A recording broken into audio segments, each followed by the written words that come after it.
Fox Sports. We are Baltimore. We are Minnesota.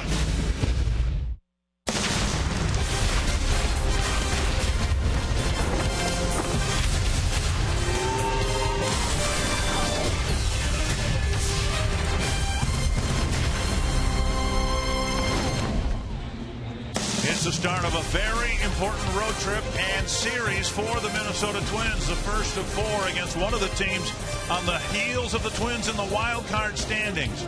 The Twins are leading Toronto and Baltimore by one game as the Twins go into the month of August. They've been a wild card contender all year long, and now they're getting a little pressure from the Toronto Blue Jays and some others. Brian Dozier with another big late-inning home run last night, tied the game at 1 in the losing effort against the Seattle Mariners.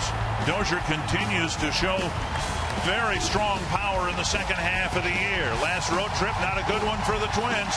Tough stop, as it always is, in Oakland and Anaheim. The Blue Jays made a statement in advance of the trade deadline, getting not just some players, but some all-star caliber players. And all year long, they have been the top lineup in baseball when it comes to scoring runs. The Twins have their work cut out for them here in this opening game of this four-game series. The Twins get to face David Price as well. Dick Bramer and Jack Morris. We're playing this afternoon because it's a Civic Day up here in Canada, so that's why we have the early start. And Irvin Santana hoping that he can give the Twins a really strong start against a tough mound opponent. Well, Irvin's been very good himself on the road, and maybe that'll bode well for him. He has not fared so well at home, but his road record outstanding. He's 2-0. He pitched a great game in Oakland. He pitched a great game in Anaheim.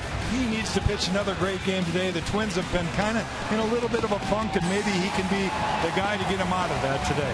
Well, about a week ago, the Blue Jays acquired Troy Tulowitzki, and people said, hey, they don't need another hitter, they need more pitching. Then they went out and got David Price. And David Price is exactly what they needed, a number one guy to start this rotation and head him through the rest of the year. He's 3-0 this year against the Twins, pitched very, very well. He's 7-0 career-wise right here at Rogers Center. Of course, well, all those wins came against the club now wearing the same uniform. So David Price, the kind of guy that always seems to go deep in games. He's a bulldog, he's an ace, and the Twins have their hands full today. As you can probably tell with the sound behind us, the Blue Jays have reinvigorated their fan base, and David Price will make his Toronto Blue Jay debut with the Blue Jays right on the heels of the Minnesota Twins. The way the Blue Jays are playing right now, I'm not sure they've conceded the division to the New York Yankees yet. No, I think with David Price and Troy Tulowitzki, I think they can still win this division. Well, the Twins, of course, are hoping to get a little traction here. This is a very critical road trip for the Minnesota Twins, and they'll start it with Irvin Santana on the mound, hoping to put some distance between themselves and the Blue Jays here in Toronto.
Paul Molitor.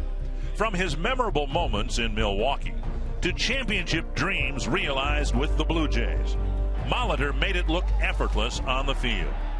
Things have not been so simple as a manager, but he has had an impressive debut in the dugout. With 2 months to go, the Twins' toughest tests are still ahead of them. That test begins today with 4 games against another wild card hopeful in Toronto. Twins have not had a winning road trip since the middle of May. They won a couple of games in Pittsburgh and 2 out of 3 in Chicago against the White Sox.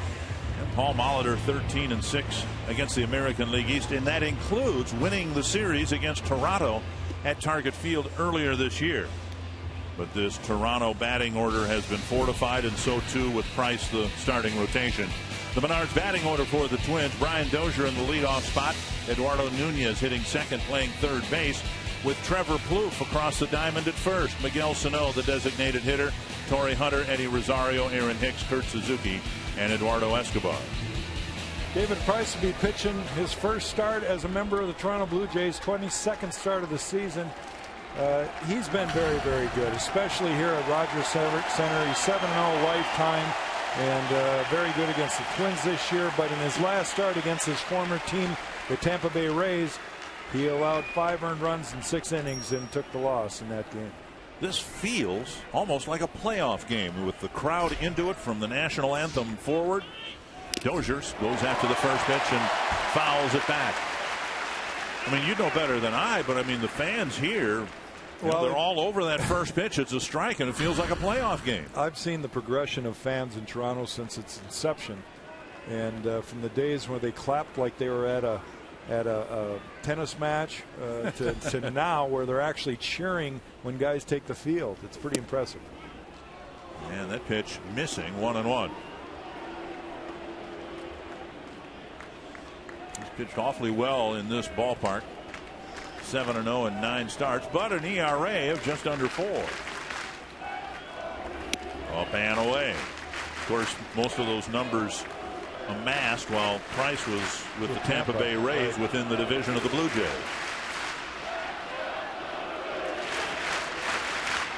Well, we were told that the crowd has really woken up since the addition of Tulowitzki and Price, and you can hear them already. They're singing the national anthem, something we never saw in '92. They are cheering for guys when they take the field, and now they're already into this game. Very first inning, so it's kind of exciting to watch this transformation. They went out and got some players, and this crowd is responding with it. 2-2 to Dozier to get the game started. Strike it out. 1 down. Paul Molitor succinctly described Price's fastball. He throws it hard, and he throws it in good spots. Northland Ford defense for the Blue Jays. Former Twins here or there throughout the roster, including in left field Ben Revere, Kevin Pillar in center, Jose Bautista in right, Donaldson, Tulowitzki the left side of the infield, Goens and Smoke on the right side, Martin behind the plate. Ben Revere was an outstanding center fielder for the Twins a few years ago. Blue Jays got him from the Phillies. Ball 1.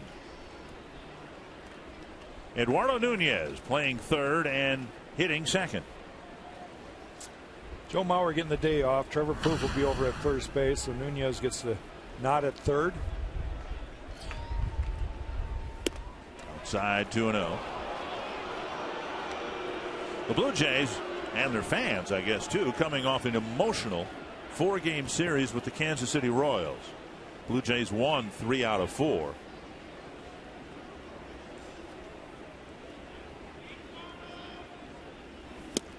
And while that was happening here, the Twins split a 4-game series with the Seattle Mariners. So the bottom line is the Twins picked up a game on Kansas City, but they lost a game in the wild card race to the Blue Jays. And right now I think the Twins are more concerned with the wild card race than the division race. The Jays have Kansas City has an 8-game lead over the Twins in the division. And the Blue Jays and the Orioles are only a game behind them in the wild card. And after today, 57 games left in the regular season. Long way to go. 2-2 to Nunez.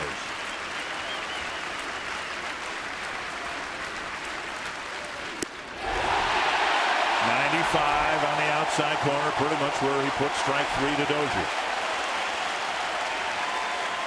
Well, that ought to energize the crowd even more to come out in his debut and throw a strikeout at his first at bat and then get the second hitter to do it. This crowd is just absolutely ecstatic to see David Price on the mound wearing their uniform. Here is Trevor Plouffe. With Mauer out of the lineup, Plouffe steps into the third spot. Up and in, ball 1.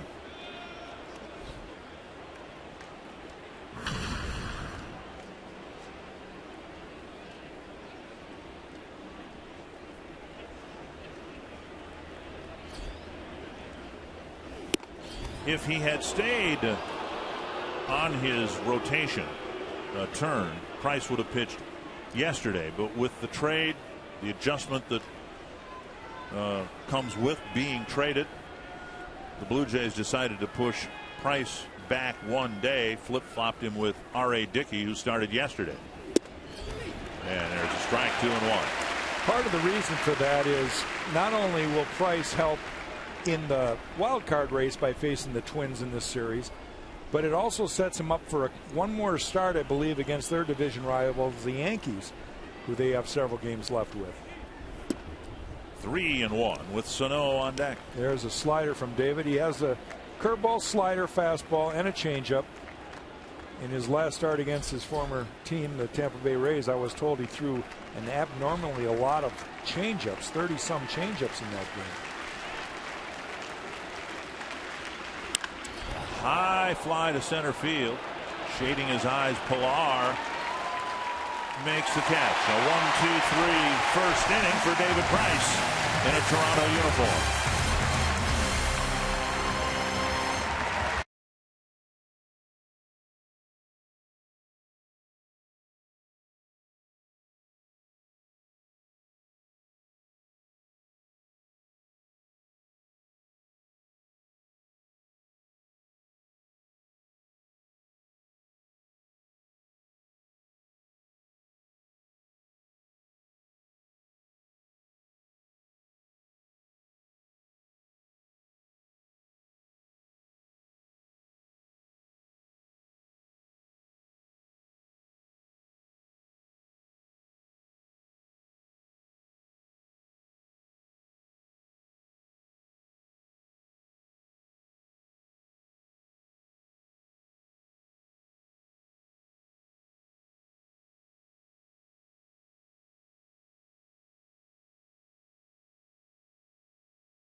And the Blue Jays suddenly look very formidable, provided they get to postseason play.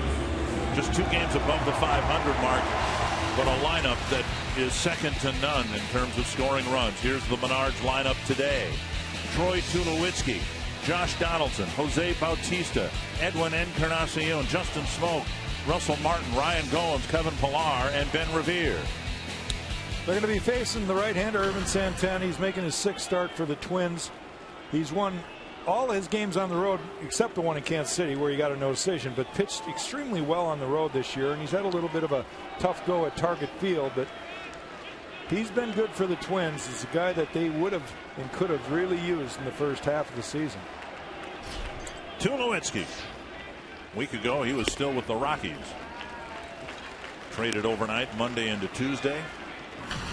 And he takes up and away ball 1. 6 hits, 17 at bats, a couple of doubles. 2-0. Tulowitzki, Donaldson, and Bautista.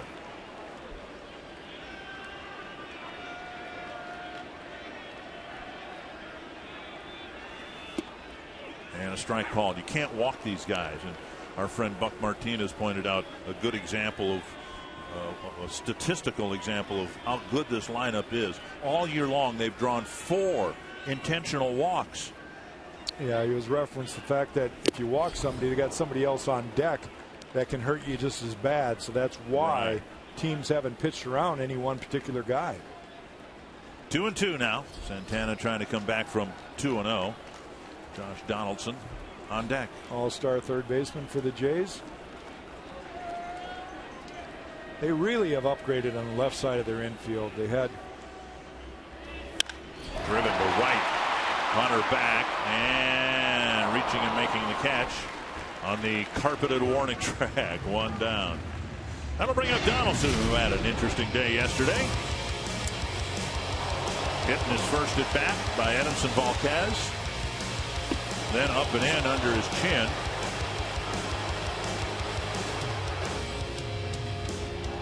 Tulowitzki got hit. And then the Blue Jays finally had enough of that.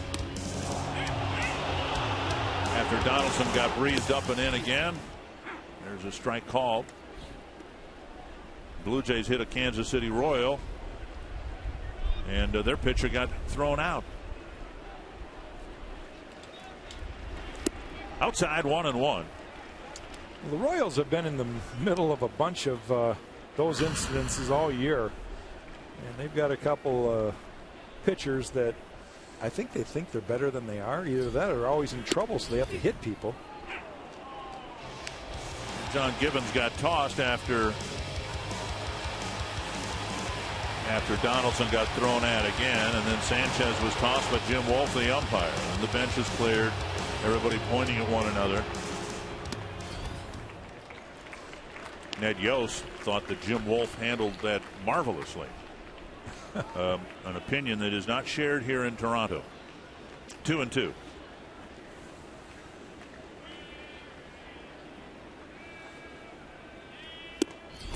And now 3-2. Interesting, this game, the highs and lows of emotion.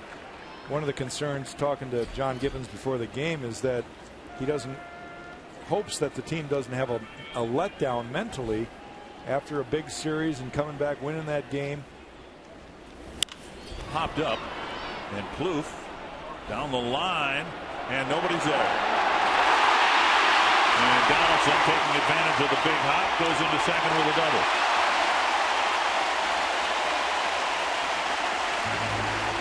A pop fly double with 1 out in the first.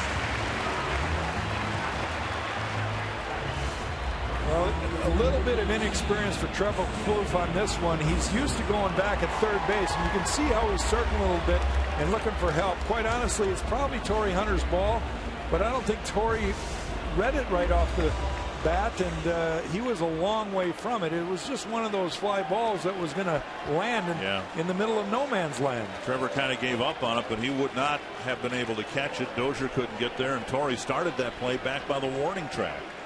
So it's a pop fly double, 1 out, and here is Jose Bautista.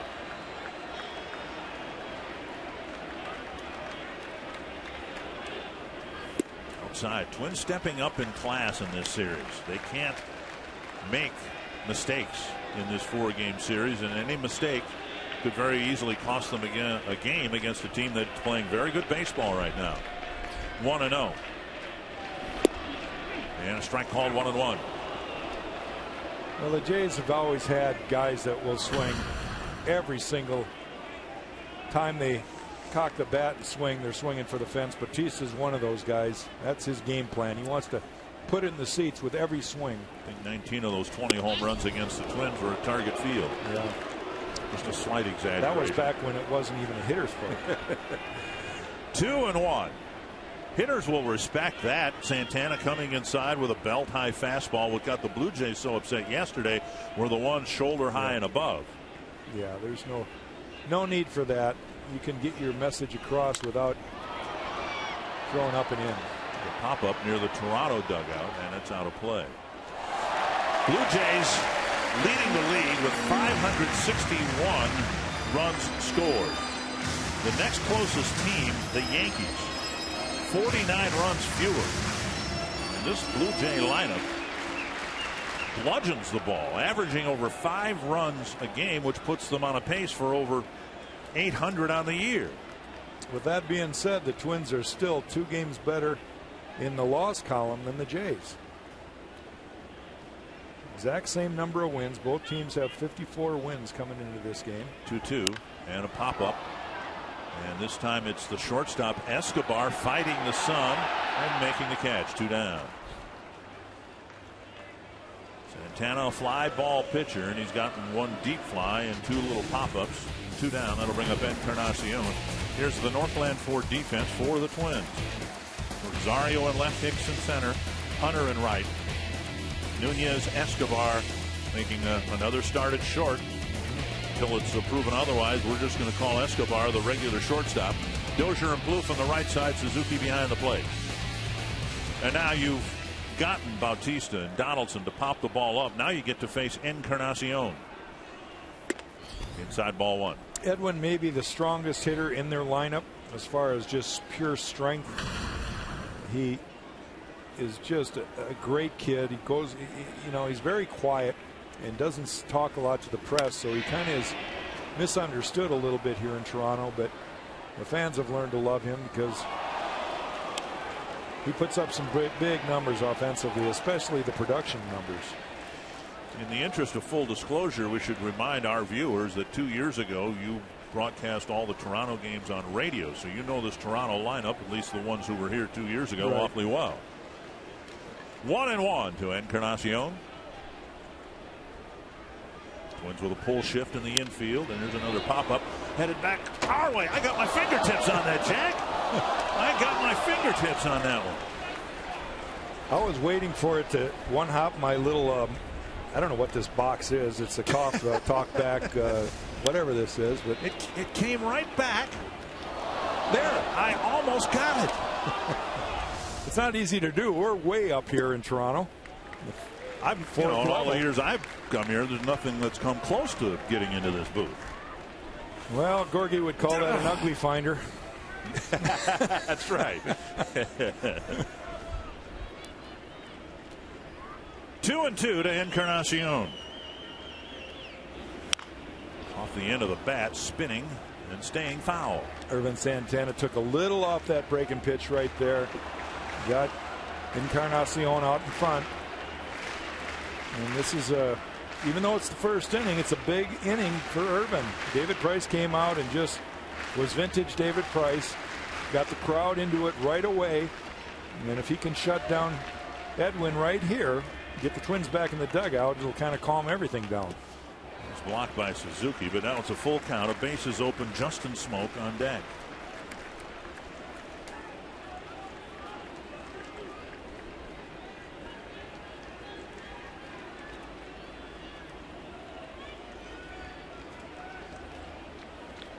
Santana's had to work a lot harder than David Price did in his first inning. Already 22 pitches. All he's given up really is a pop fly double down the right field line. Off the plate, it's a walk. First and second, 2 down. And that'll bring up Justin Smoak. Smoak, a much better right-handed batter than left-handed batter. Hitting just .216 from this side of the plate. And that could be part of the reason that that Irvin was careful with Encarnacion. He kind of pitched around him there. He had a base open. Dozen strikes out of 23 pitches. He'll get better than that. He's just being a little bit cautious here in the early going. There's strike 1. It might be surprising, and maybe we shouldn't be surprised, that Santana, if anything, is throwing a little bit harder than advertised. But remember, he's got a pretty fresh arm. He didn't pitch in the first half of the year. And over the inside corner, a couple of 94-mile-per-hour fastballs. Yeah, really, if you look at his year and you consider that he started just prior to the first half being over, the All-Star break, he would be, well, he is in his 5th start, and that's right about when pitchers start getting their legs underneath them and kind of getting in the rhythm of a regular season sometimes. Smoke took the slider inside, 1-2.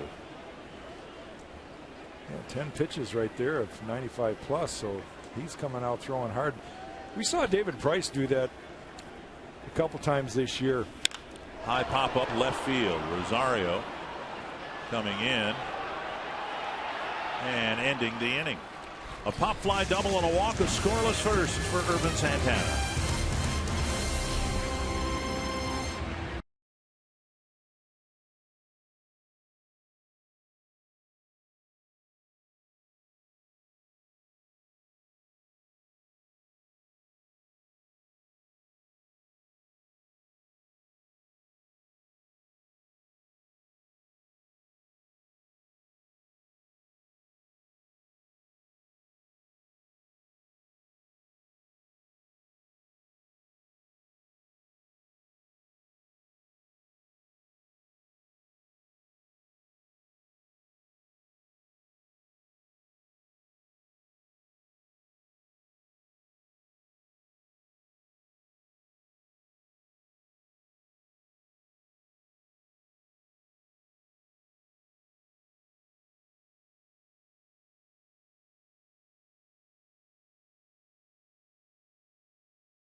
First inning as a Blue Jay since 2010, among the league's very, very best. Yeah, those are some elite numbers right there. David's been right up amongst the leaders in almost every major pitching category. He's been good, and it's been good for quite some time. He's a free agent at the end of the year. He's expressed to not only the Blue Jays when he came here in his press conference, but to the Tigers that he wants to go through that free agency process. He feels he's deserved that and wants to experience what it's like.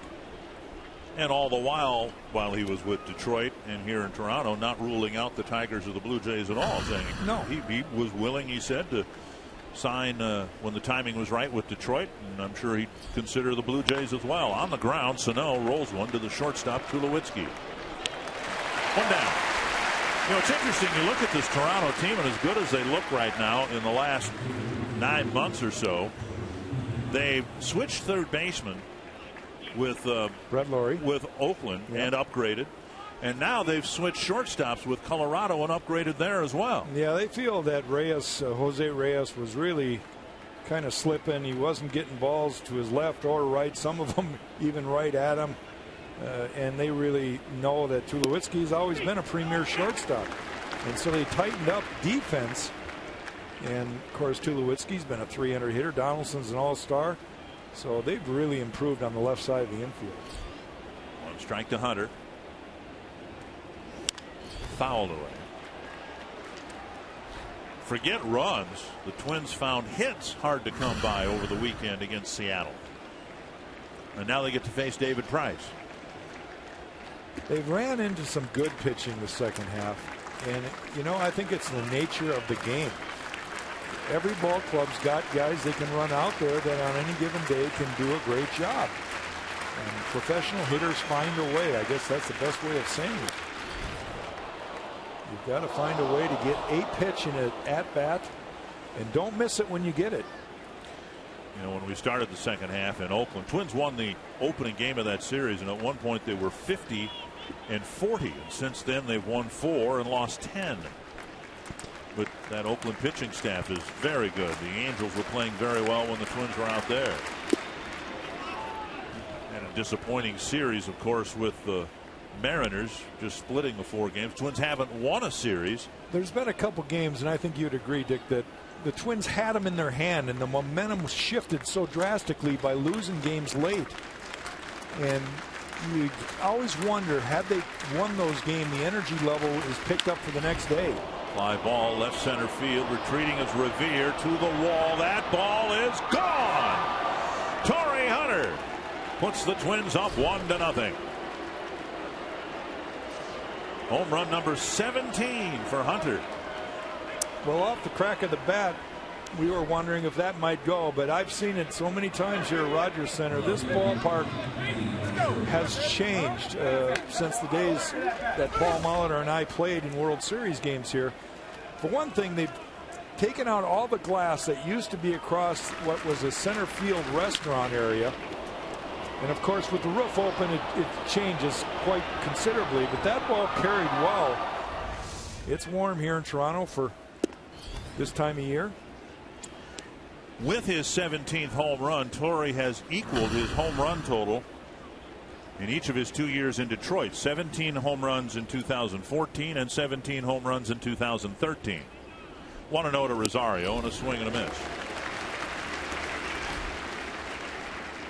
If the Twins could continue to add on and play good solid games here in Toronto and somehow figure out a way to win a series against this ball club, I think it would be another huge lift to get them back in a direction they think they can go. 1 and 2.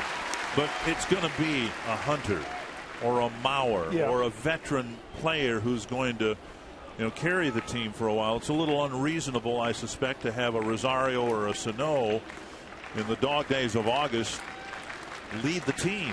Be nice if it happened, but I mean, let's be realistic here. Sano's got 80 at bats in the big leagues, and he's hitting cleanup. Yeah, it's not typical, and experience is wonderful when you come into these, dog days of August. Guys that have been there and been through the drives of championship teams, especially, can really help the younger kids with all aspects of the game. And Rosario fouls another one back. What we see over the weekend. Mariners have a lot of young players, but they split the 4 games with Minnesota largely because of Nelson Cruz. Nelson Cruz. And stupid pitches.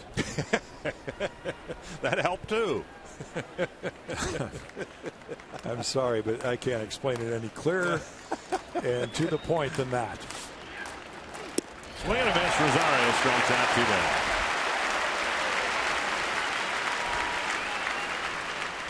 That'll bring up Aaron Hicks. Hicks, Paul Molitor said, was considered to hit second in the lineup. He's done that, but now hitting 7th here in today's game.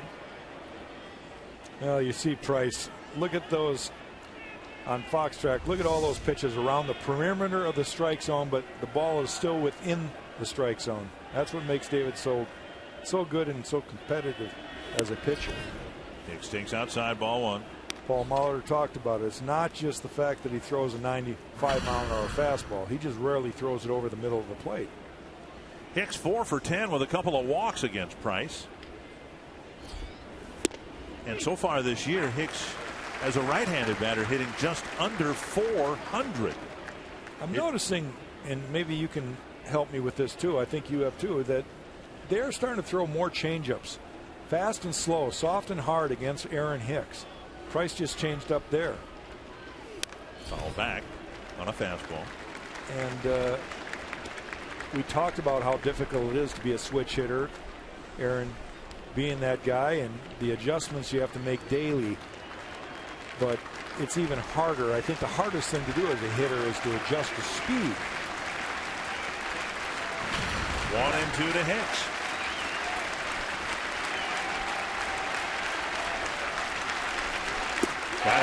Chased, something Aaron doesn't do very often.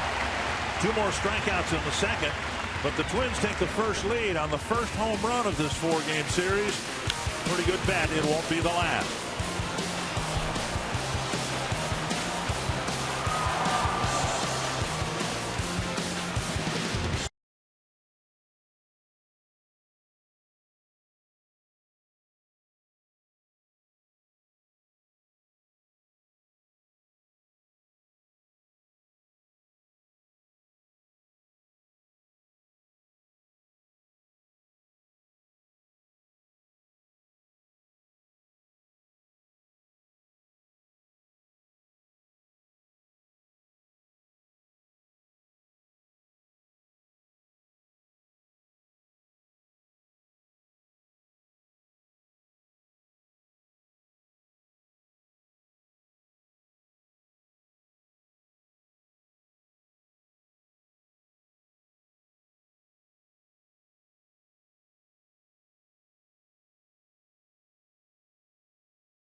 Hunter home run.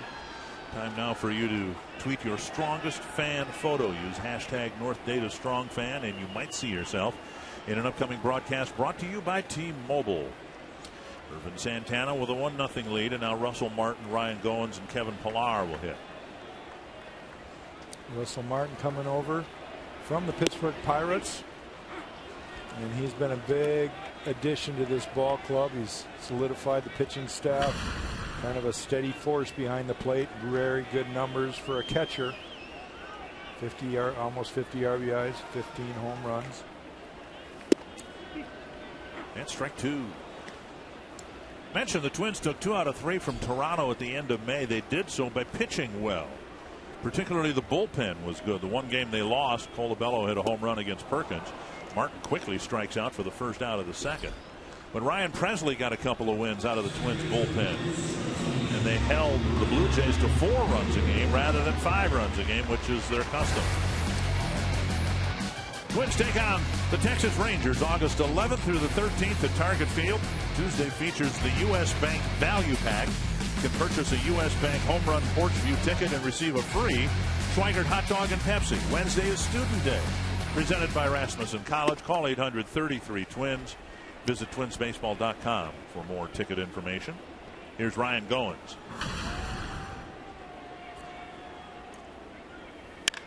Blasted to right center field.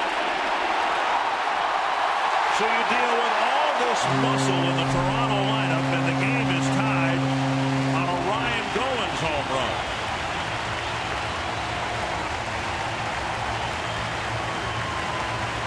Bautista retired. Martin retired. Tulowitzki retired, and Goens hits a home run. It's one apiece. Well, the pitch was a middle half fastball, and Goens was looking in, and he got the head of the bat out on the ball, and that ball just flew out of here. He's been a very good addition to this ball club. Goens came up in 2013, and he's had a few stints early where he was back and forth to their AAA affiliate Rochester, or excuse me, Buffalo. Yep. Tap foul. Just his 3rd home run of the year. I noticed it in batting practice. I was watching Ben Revere, the on-deck hitter, take batting practice. Of course, Ben used to play for the Twins, and I think everybody who's been in contact with Ben Revere for more than 5 seconds really likes the guy. And so I was reminiscing with him around the batting cage, and he was hitting home runs here. He hit one into the second deck down the right field line. 2-1. Well, I have a broadcast partner who announced to everybody last inning that Torrey Hunters wouldn't be the only home run here. Blue towards center. Dozier can't make the play. And a little flare dropping between Hicks and Dozier for a 1-out single for Kevin Pillar. Sometimes it's not how hard you hit him, it's where you hit him. That's the second hit for the Jays now that have found a hole.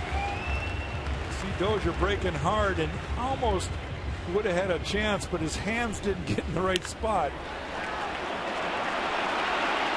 Good effort by Brian Dozier, but that ball was going to find a place to land without anybody catching it.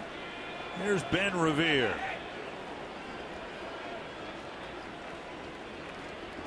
Guy who I think could be a very important component for the Blue Jays.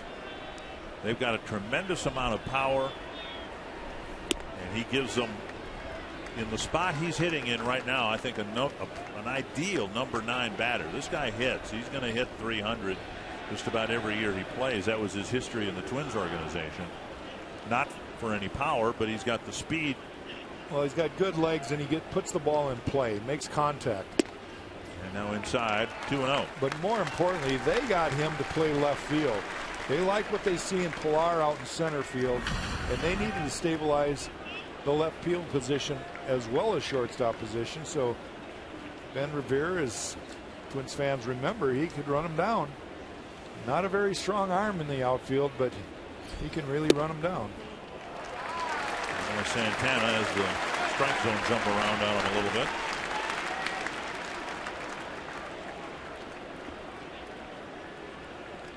Twins Twins got Vance Worley, who was just designated for assignment a couple days ago, and Trevor May for Revere, who takes a 4-pitch walk. Santana navigates his way through the dangerous first 6 spots in this Toronto lineup, but now the 7th hitter hits a home run. Plouffe clops a single into center, and now Revere takes a 4-pitch walk. The trip to the mound by Kurt Suzuki. And now Tulowitzki. This is what makes Toronto such a dangerous team, when they can get the bottom part of their lineup on the bases and set the table for the first 4 hitters in their lineup. All have the ability to go deep at any time. They can hit the ball hard. Tulowitzki, not really a typical leadoff guy, but they found that he would do just fine in that role so far for the Jays. And a liner to Hunter on the warning track his first time up. He takes up and away, or up and in rather.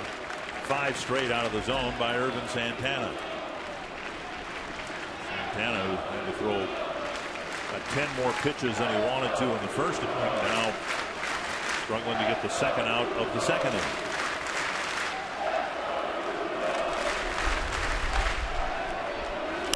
Popped up.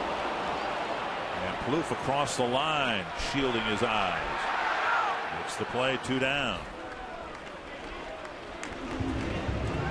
This is almost like an Oakland sun here today. It's straight overhead. You can see the shadows are almost right underneath the ball player. So any ball hit up in the air. And I bet you Brian Dozier would tell you as he retreated on that one into short center that the sun was a factor on the ball that just fell between his hands. Yeah, that's going to be some cloud cover possibly rolling in here later on. Thunderstorms last night dodged the lightning, and thunderheads around on our flight in. Up and in to Donaldson. Donaldson hit a pop fly down the right field line between Dozier, Plouffe, and Hunter for a 1-out double. The crowd really booing Irvin Santana because Donaldson was thrown at so many times yesterday. That was just a backup slider that slipped. The crowd doesn't know that. And on the outside corner. All right, now you, I'm sure, paid very close attention during your playing career and do now as a broadcaster. Ned Yost claimed that the reason Donaldson and others were pitched inside is they all dive over the plate. He's a diver. There's no doubt about it. And strike 2. Santana can throw his good slider, though. There's not too many guys that are going to do much with it. And it looked like he was getting that command after the first inning. And when goens hit his home run, he's kind of got unraveled a little bit. 1-2. Nice stop by Suzuki. That ball landed just barely into the left-handed batter's box. And Suzuki was able to keep Pilar at second and Revere at first. One thing Josh Donaldson does well is he rarely swings out of the zone. He goes up there with a pretty good game plan. He may get fooled with balls right down the middle because he's looking for fastball and he gets the breaking ball, or he's looking for breaking ball and gets the fastball. But he usually doesn't deviate from his plan. Good changeup. And a strikeout stranding 2 more runners aboard. The Blue Jays tie the game on a Ryan Goens home run.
Sports North is presented by Menards. Save big money at Menards on all your home improvement needs.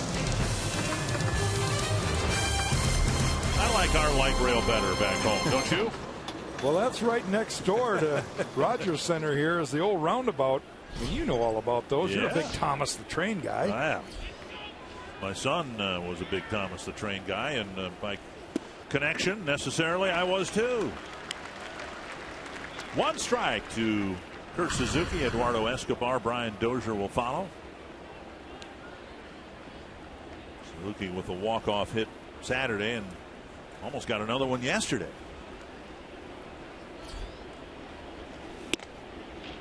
One and one. You know, it's amazing what one, in this case, pitcher can do.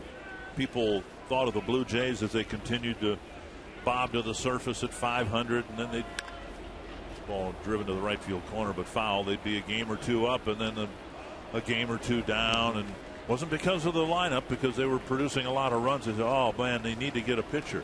Well, they got one, a really good one, and now you look at their rotation, and you've got Price at the top of it.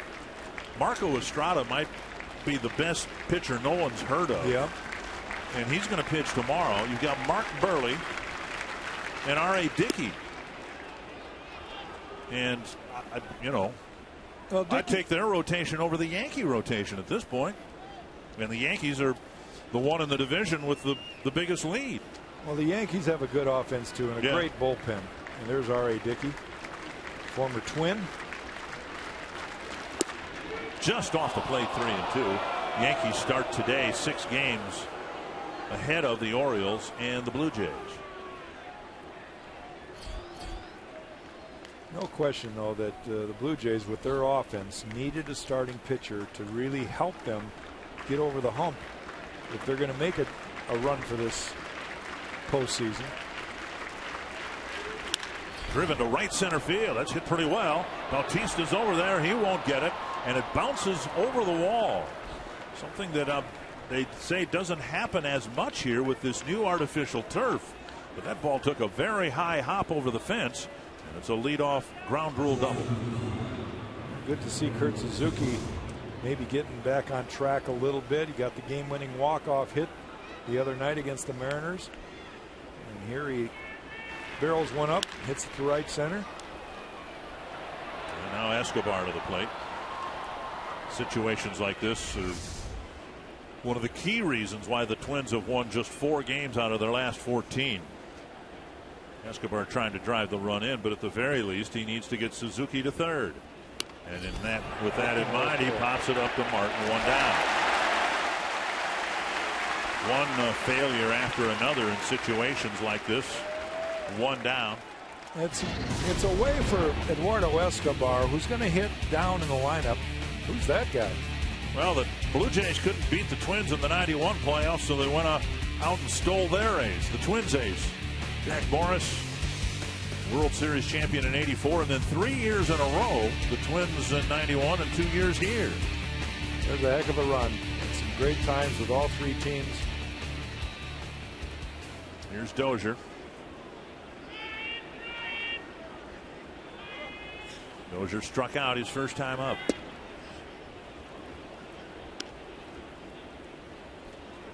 Anyway, Eduardo Escobar, he could really help solidify him being a part of this.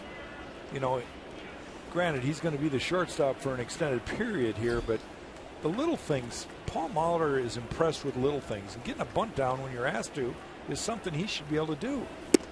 And it's often referred to as giving yourself up, but you don't even accomplish that when you pop it up. 1 down, 1-1 to Dozier.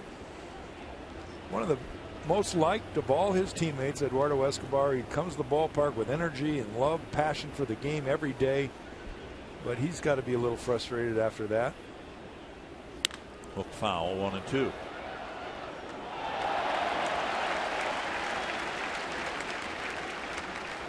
Dozier with 23 home runs. And the power surge that led into the break, he's managed to pick up after the break. On a pace to hit 30 to 35 home runs. Last year his power numbers went down significantly in the second half. 1-2.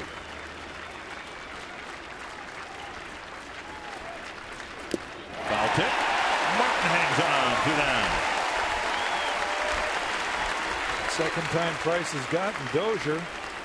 That's his 5th strikeout of the game.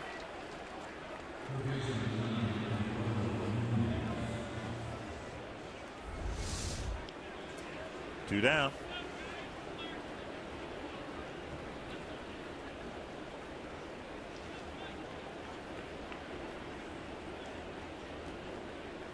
And now Eduardo Nunez, and the Twins need a pick-me-up here, a 2-out hit to get Suzuki in from second.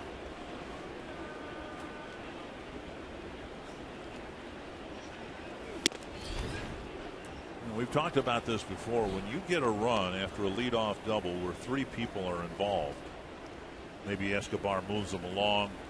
Whether they bring the infield in or not, probably not with this lineup this early in the ball game. But then the next guy gets him in with a fly ball.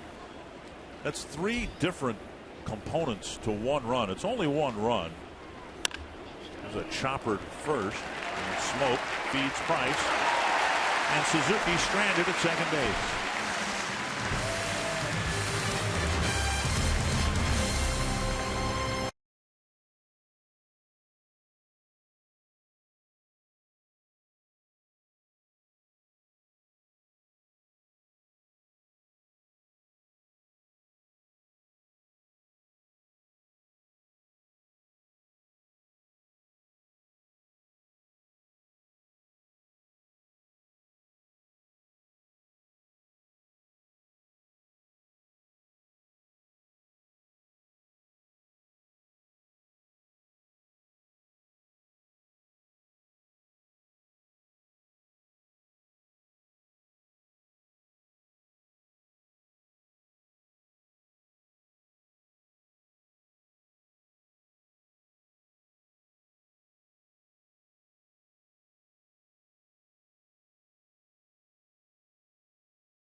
After started, he'll look for a quicker third, and we have time to sneak in our Carsoup.com trivia question. Who are the 3 Canadian-born players with at least 240 career home runs?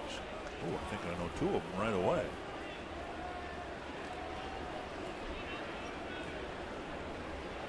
Jose Bautista will lead off the third. He'll be followed by Edwin Encarnacion and Justin Smoke.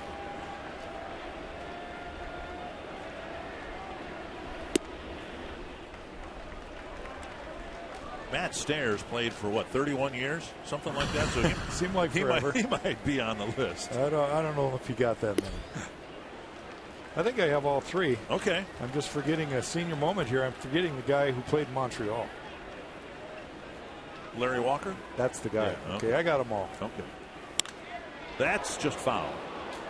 And it's 2-1. Bautista hit a pop-up. Caught by Escobar in short left field.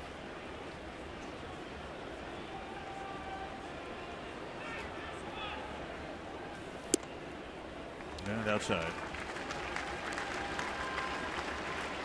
3-1. Santana walked Ben Revere with 1 out and a man already aboard in the second, but pitched around it. Popped up short left. And Rosario puts it away, 1 down. Now Bautista got a pitch to hit there Just missed it. This is not the lineup nor the ballpark for a fly ball pitcher to survive very well. There hasn't been one ground ball out yet. Every out has been recorded through the air, plus the 2 strikeouts. Well, more importantly, his pitch count's rising. He's gone deep into counts, fallen behind a few of the hitters. And Santana, when he's really pitching well, he makes quick work of it. He's a fast worker on the mound. You can see 27 in the first, 20 in the second. That's way too high for Irvin. Outside ball 1. For anybody, really.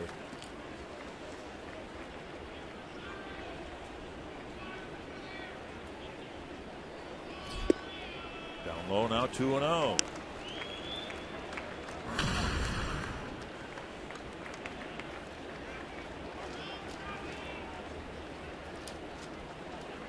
Oftentimes when you end a series, you play a midweek day game, 3-0. But we're starting this series with a day game because here in Toronto it's Simcoe Day. In Newfoundland they call it Regatta Day. In Saskatchewan it's Saskatchewan Day. And a strike. I like that. Just kind of declare a national holiday and then let every state in the states honor someone or something and name it individually. Extended weekend day. That's what I would call it. Now you brought up a good idea. If we did that, if we had a holiday, just, you know, it's different, called something different in Colorado, Minnesota. I said, well, who would it be in Minnesota? I like your idea. Paul Bunyan Day. Yeah. If you got to name it after something. Twins had him shifted. Dozier sneaks behind the second base bag and throws out Encarnacion. And that'll bring up Justin Smoke. You can take your family to the ballpark this summer in the Minnesota Twins Our Family section, presented by Fox Sports North. Tickets in this alcohol-free section start at just $10, include a free Schweigert hot dog and Pepsi. For ticket information, visit foxsportsnorth.com. Click on the upcoming events on the Hot Topics bar. In Alberta, it's Heritage Day today.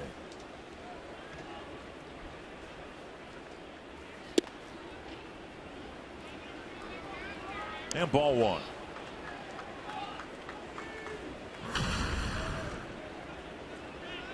I don't remember this as a player. I know it existed. I just don't. This day, you mean? Yes, yeah. this day game, extended holiday, weekend, whatever they want to call it. Apparently, it's called a civic holiday in Simcoe Day here in Toronto. In Vaughan, Ontario, it's Benjamin Vaughan Day. Well, of course it is. In Morris, Manitoba, it's Morris Day. There you go. In Burlington, Ontario, it's Joseph Brant Day. I don't know who Joseph Brant is or was, but someone significant enough to have a day named after him. There we go.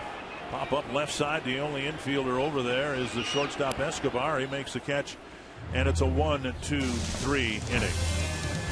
And happy Natal Day to our Twins fans in Nova Scotia.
Sanford Health injury report.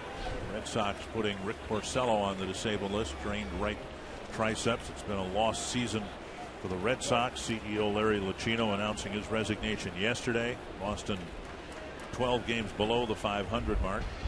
Pretty much everybody else in the East is a contender at this point. Strike on the outside corner to Trevor Plouffe. Sano and Hunter will follow. Yeah, the East pretty bunched up. 5 of 12 first pitch strikes for David Price. A number that figures to get better. 1-1. You came here in 1992. Blue Jays won the World Series. The next year, they shattered the Twins' attendance record from 1988. The Twins were the first team in baseball to draw 3 million fans. And in 1993, the Blue Jays were the first team in baseball to draw 4 million fans.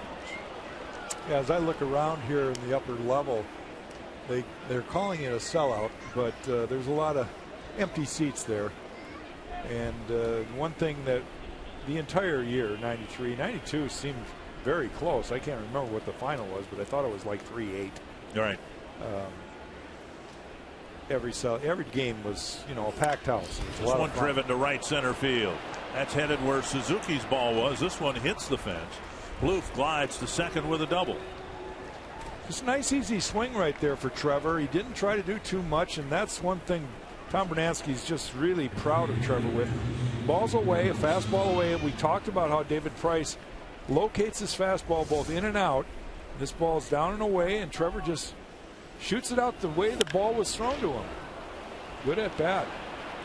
Paul Molitor does a good job post-game camouflaging some of his thoughts, but he was very direct after the game yesterday, and the Twins swinging and repeatedly hitting 2 hoppers to the pull side. He said, we need to use the whole field a lot more. Well, first Suzuki and now Plouffe with an opposite field double. And Sano takes low, ball 1. Again, I'm just amazed at Miguel Sano. You got a veteran pitcher, David Price, who, he'll go after anybody with his fastball. And he starts out Sano with a changeup. He's being pitched like he's been in the big leagues for 10 years. And we talked about 80 at-bats in the cleanup spot for the Twins. And he's just a young kid. 1-0. Swing and a miss. Breaking ball. Still hasn't thrown him a fastball this at bat. The strikeouts are high. 34 of them in 82 at bats. But 18 unintentional walks. 1-1.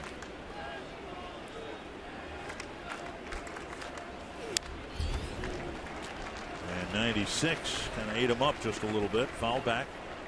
Well, he threw 2 off-speed pitches. Started out with a changeup, then he threw a nice little slider that stayed down in the zone that was out in front a little bit for Sano.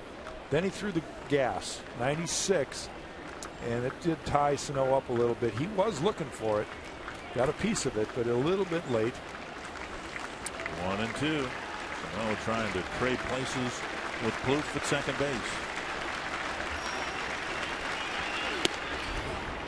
2-2.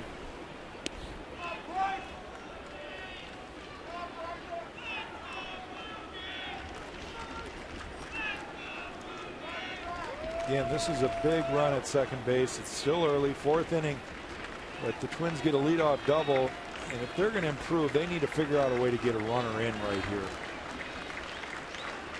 Got three outs to get a runner to home plate from second base.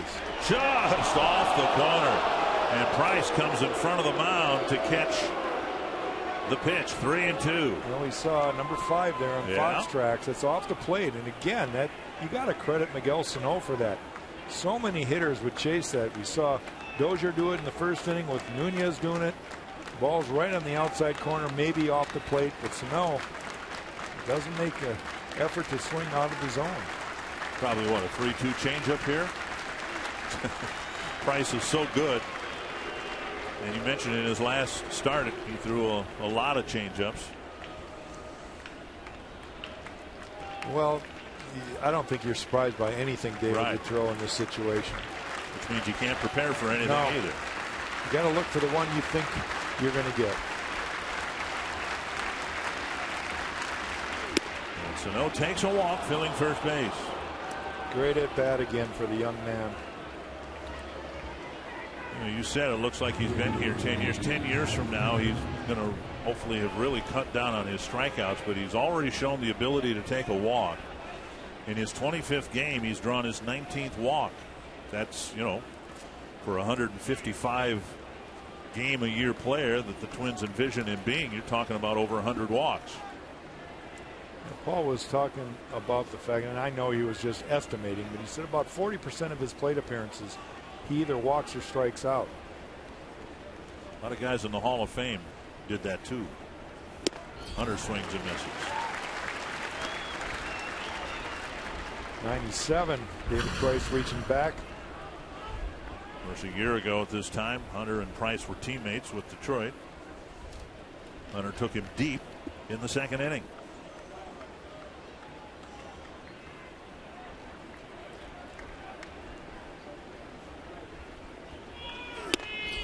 One and one.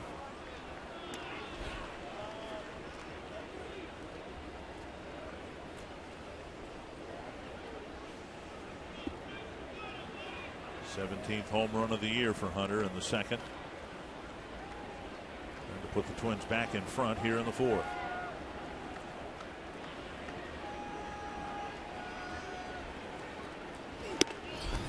And now 2-1.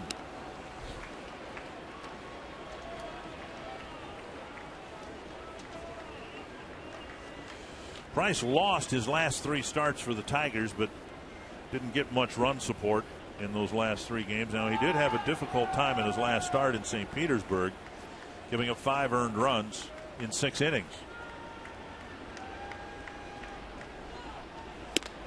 3-1 with Rosario on deck.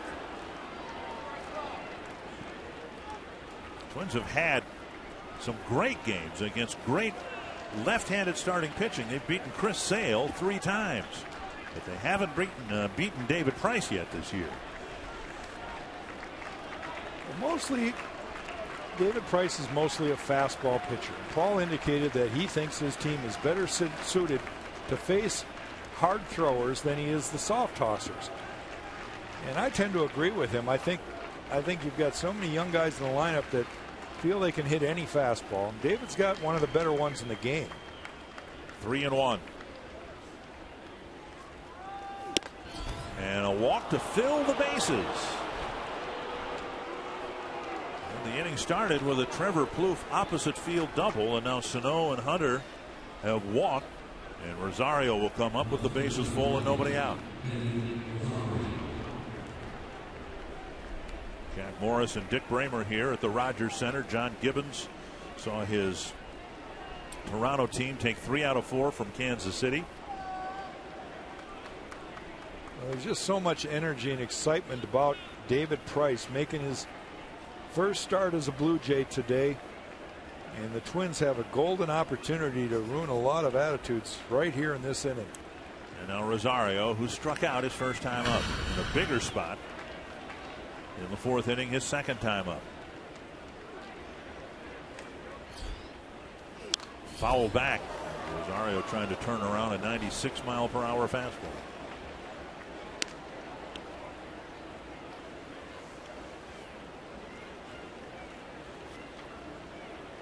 You're wondering, why the Twins have struggled to score runs.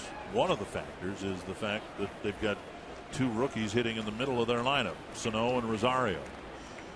Let's see if Rosario can deliver here in the 4th. 1-1. Fans grumbling about Tim in strike zone.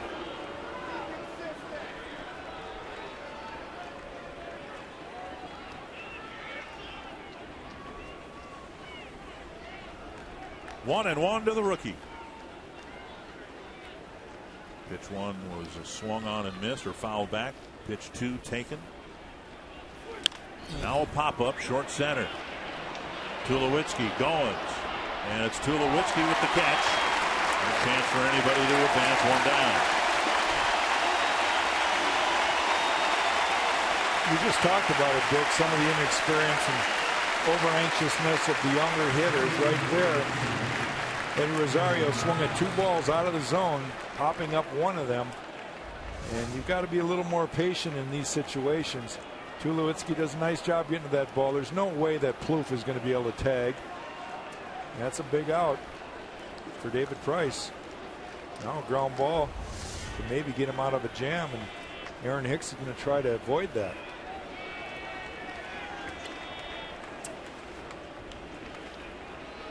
Hicks struck out his first time up.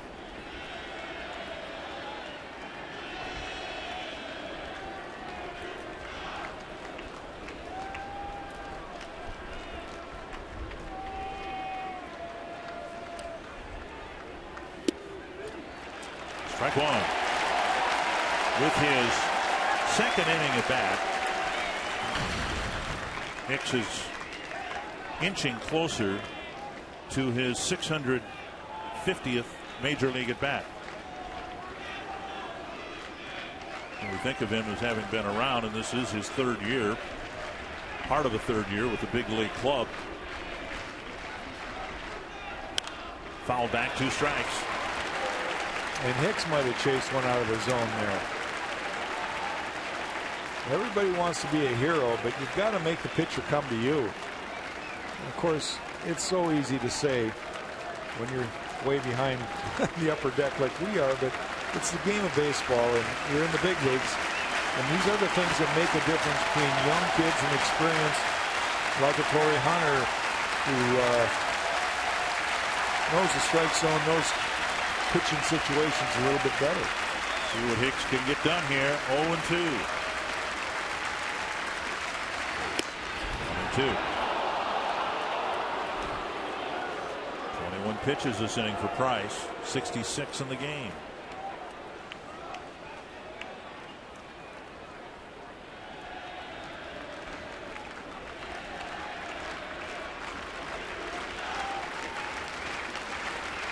Hicks 4 hits, 11 at bats in his career against David Price.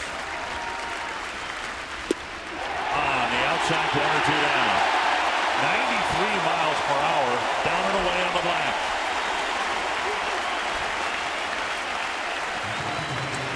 Hicks thought it was ball 2.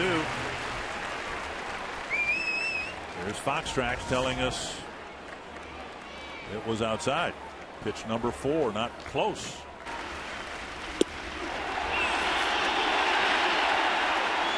2 down, and now Suzuki, who doubled to right center field his first time up. Well, I've seen that over the years. An experienced pitcher staying away, and just missing a little bit. You might get the call against the young player in situations like that. Strike 1 to Suzuki. That ball might have been in the exact same spot, and now he's going to open up the outside part of the plate. We're talking about home plate umpire Tim Timmons, and give the pitcher maybe an inch or so off the black.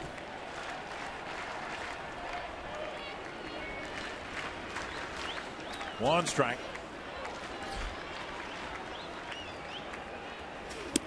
And now a ball.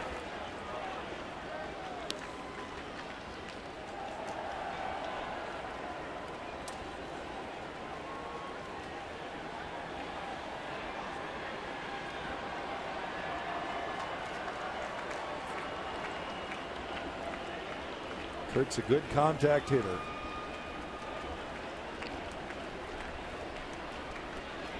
Swing and miss. 1-2. 97 miles per hour. And Suzuki had a home run swing right there.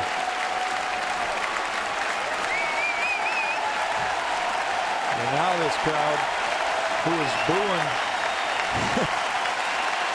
3 batters ago when he walked Torrey Hunter, now they're on their feet cheering. 1-2 to the Twins catcher.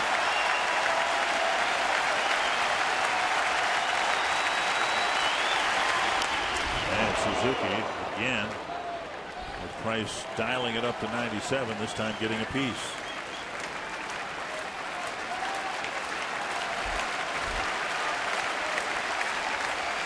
34 pitches, 95 miles an hour and higher.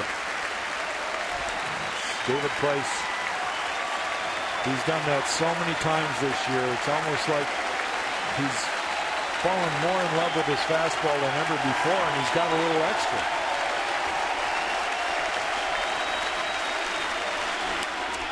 And fighting off a breaking ball and spinning it over the screen. Nasty, nasty breaking ball, down and away. Great location for David. When you have command of 3 pitches, you often get hitters, I suppose, caught in between pitches, because if they're all plus pitches, you got to guess and hope you guess right and react to the others. That time Suzuki was able to react and foul it off. 1 and 2 again.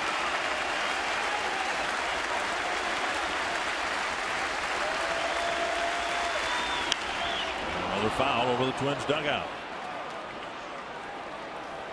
Well, pitch count really getting up there for David Price. Now, David is one of those rare guys that the 100 pitch mark is not the end of the day for him. He's gone well over 100 many of his starts in the big leagues. It'll be interesting to see how John Gibbons handles him today. He's already at 73 pitches. Almost half of them this inning, it seems. Suzuki with 3 two-strike fouls. And now he takes ball 2.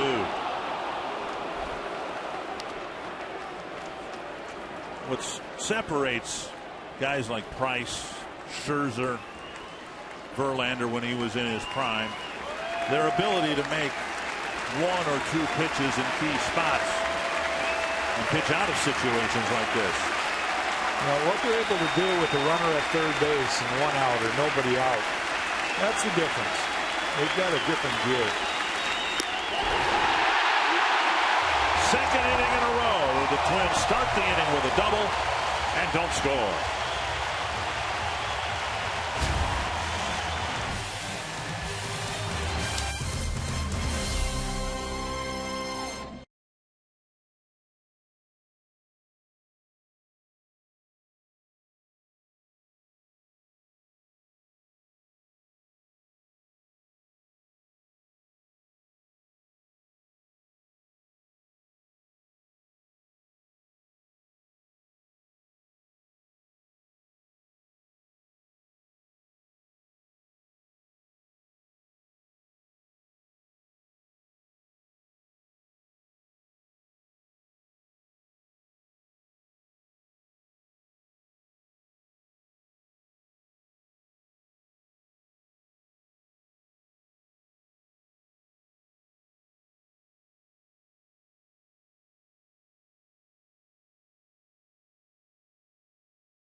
Is presented by Century Link, your link to what's next.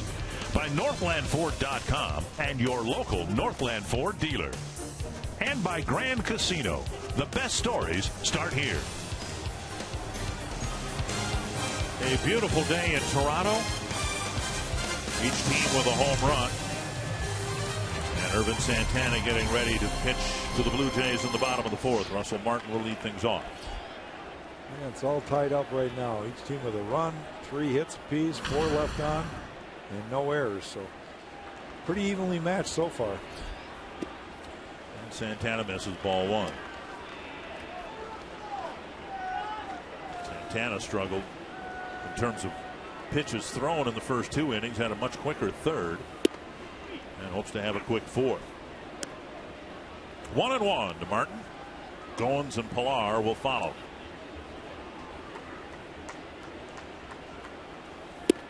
One and two. Santana looking like he's getting his rhythm a little bit better. His slider's getting a little more crisp. Hitting a better spot down and away. Hook to right. Hunter comes in. Makes a catch waist high. One down.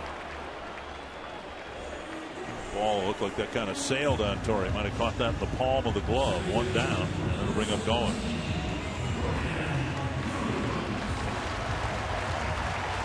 Follow live Twins baseball every day with MLB.com at bat on your smartphone or tablet.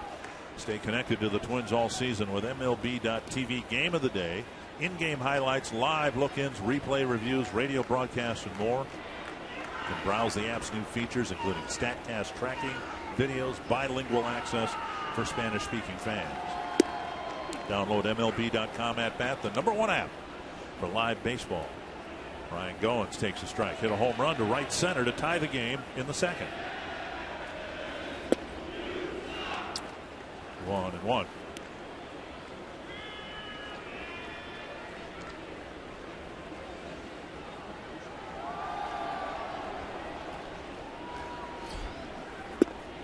Down and away. Santana with 3 road starts that have been outstanding and 2 home starts that have been poor. At Target Field, 9 2/3 innings and 12 runs allowed. And now 3-1 to go, and Plouffe will follow. Just a lot of counts where Irvin has fallen behind, and that's not what he's done in his road starts where he's pitched so well. 3-1. It seemed like every ball he threw in Anaheim had a great intent. He was just spot on that day. That's fouled away.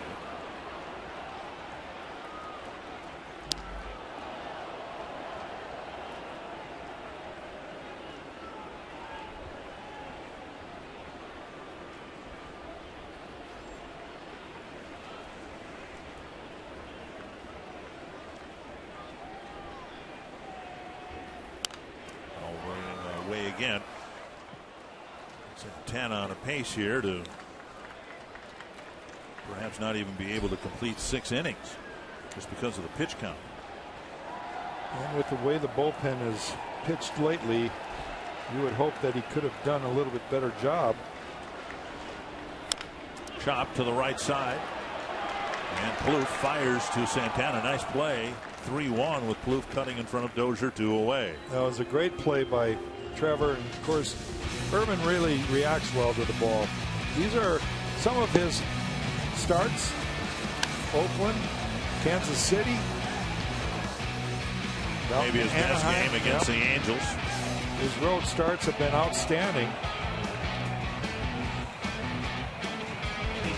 Had a home start against the Tigers, that didn't go well. Home start against the Pirates, that didn't go well.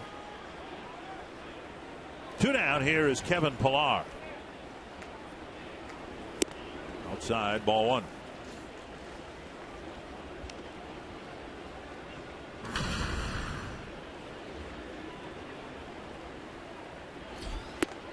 Two and 0.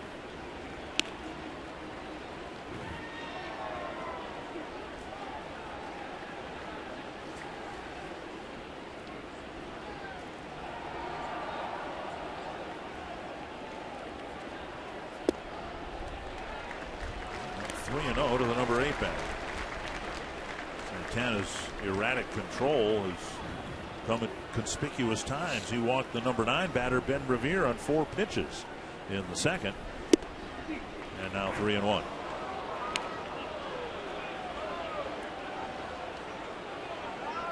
Plouffe with a little exchange with Tim Timmons, the home plate umpire. Pitch low. And it's a 2-out walk to Plouffe. Now Ben Revere, who with the trade, bringing him over to Toronto, back in the American League, but more important, for Revere the fact that he left a last place ball club, the Phillies, and joins a team very much in the wild card race. Although Revere traded from a Philadelphia team that's been outstanding since the All-Star break. Pete McCannon has the Phillies playing 12-3 baseball since the break. Up and away, ball one. Well, see, now you can go down and tease Ben Revere. They got some of the excess baggage. 1-0. Phillies transitioned him toward left field from center, and that's the position he'll play here in Toronto. Hook foul. 1-1.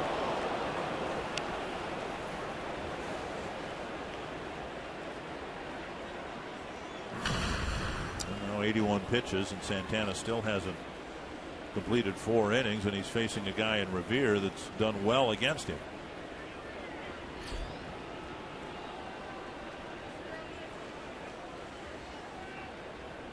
And a lob to first.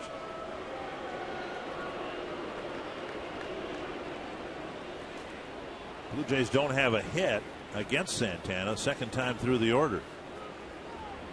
He retired 7 men in a row before the Pilar walk. Pitch up, foul back. Now he's ahead in the count. See if he tries to run a fastball away from Ben, or if he throws that slider down and in. That was the pitch that was so effective against the Royals early, his first start, and against the Los Angeles Angels.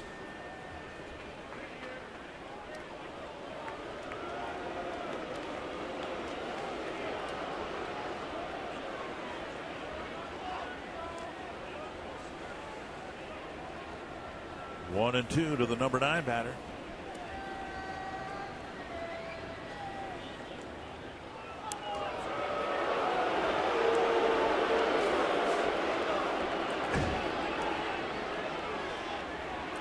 Steals, 18 tries for Pilar.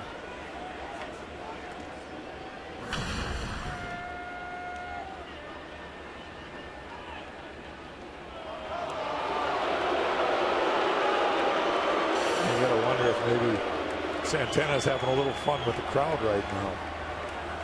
Every throw over draws a louder reaction. Yeah. Plouffe can run. He's a guy that you don't want to take for granted over there. He will try to steal a base. Pop up, and Escobar should play this for the 3rd out. So Santana pitches a scoreless 4th inning. On to the 5th. It's still 1-1.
I got my fingertips on that, Jack.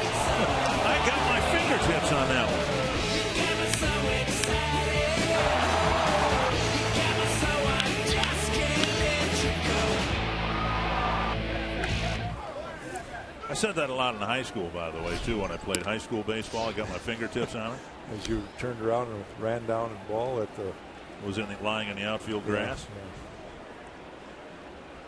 Tied at 1. Here's Escobar, the number 9 batter. Tapped to third on a 1 hop. Donaldson fires on the run, 1 away. And that'll bring up Brian Dozier. Pepsi fans of the game. No, that's not Ron Gardenhire. Oh. Well, with the great beard. Gardy. Poor Gardy. I thought you and him were tight. There's a guy, that goes around and follows the Twins around. He looks just like Gardy. That isn't the guy. That's not the guy, no. 1 down. Here's Dozier. He struck out twice against Price. Dozier with 75 runs scored. He's 1 behind Mike Trout for the major league lead. Of course, when you hit 23 home runs, you're well on your way to having a good run scored total.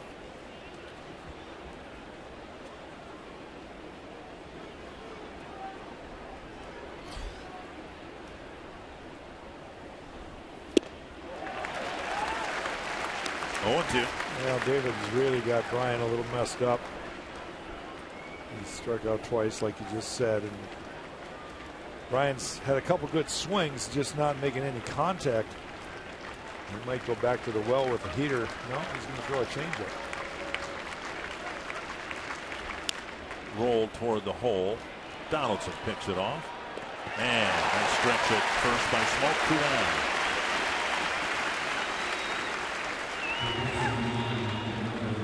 Price having a quick inning here. See if Nunez might take a pitch.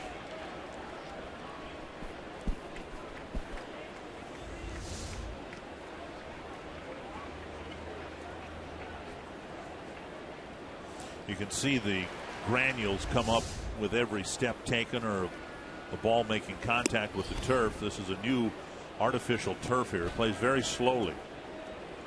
And Donaldson was able to get in front of that ball very quickly. But this is a very unique playing surface here.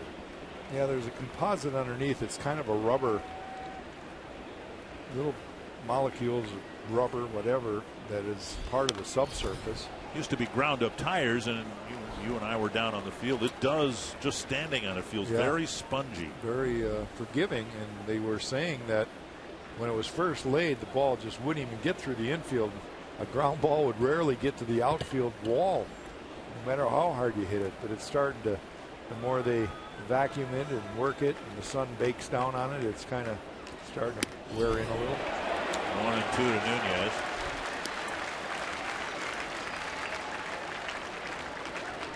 As much as he struggled in the 4th inning, Price, in terms of pitch count, is right about hoping to finish the 5th inning here about where Santana is after 4.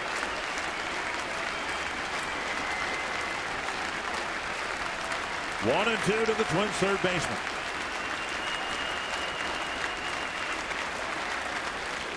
Foul back to the screen.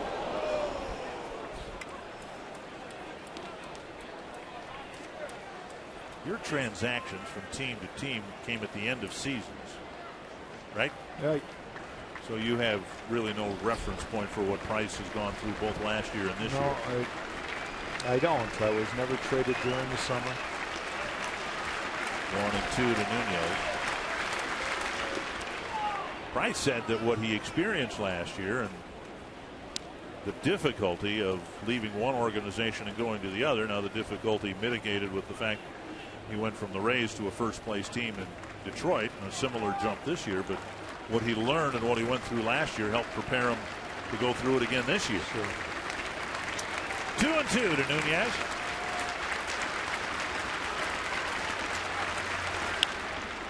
Fouled, it will reach the seats. I thought it was kind of funny. David apparently was driving from Detroit to here and was delayed a little bit, I'm sure, crossing the border.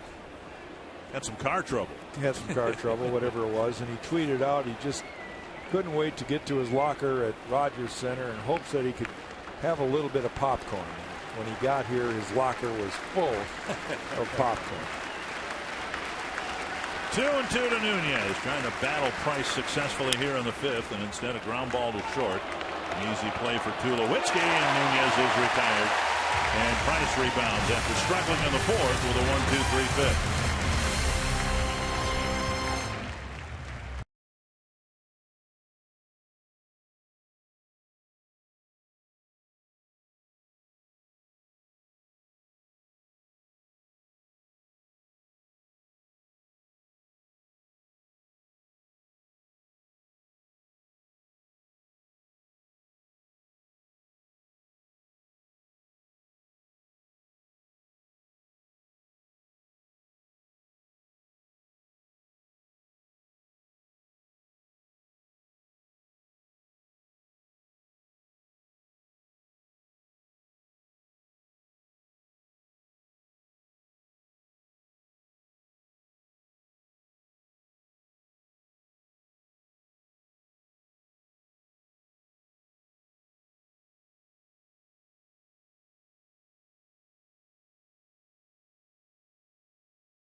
Troy Tulowitzki traded here about a week ago, and he brings to the Blue Jays a potent bat and a pretty good glove.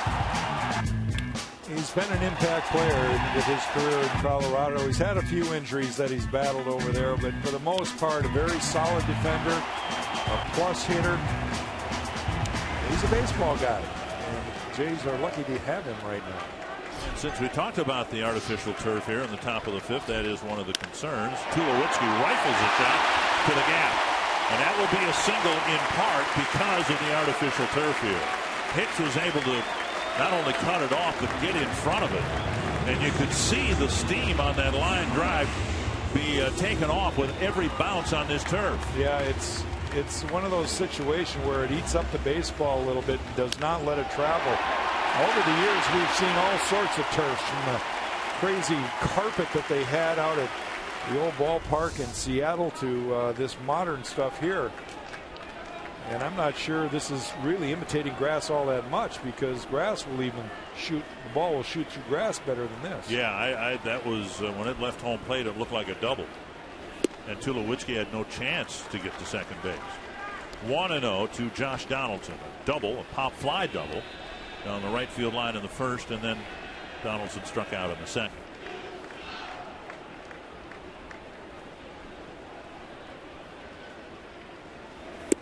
And over the inside corner, 1-1.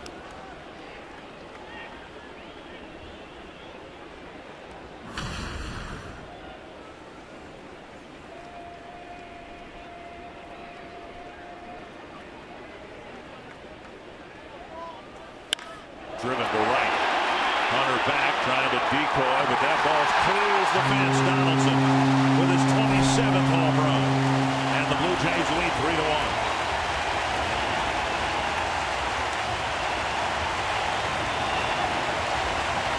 Santana, who had not given up much solid contact from the third through the fourth inning, has a couple of balls creamed here in the fifth. That was just a line drive to right field. Ball was really hit hard.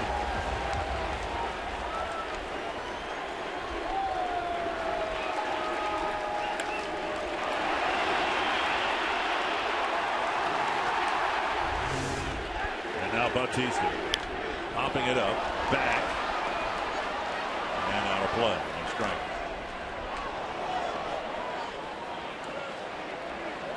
Runs scored via the long ball today. 2 home runs given up by Urban, Ryan Goens, and now Josh Donaldson. Torrey Hunter hit a home run for the Twins in the second inning. And swing, but a strike. 0-2.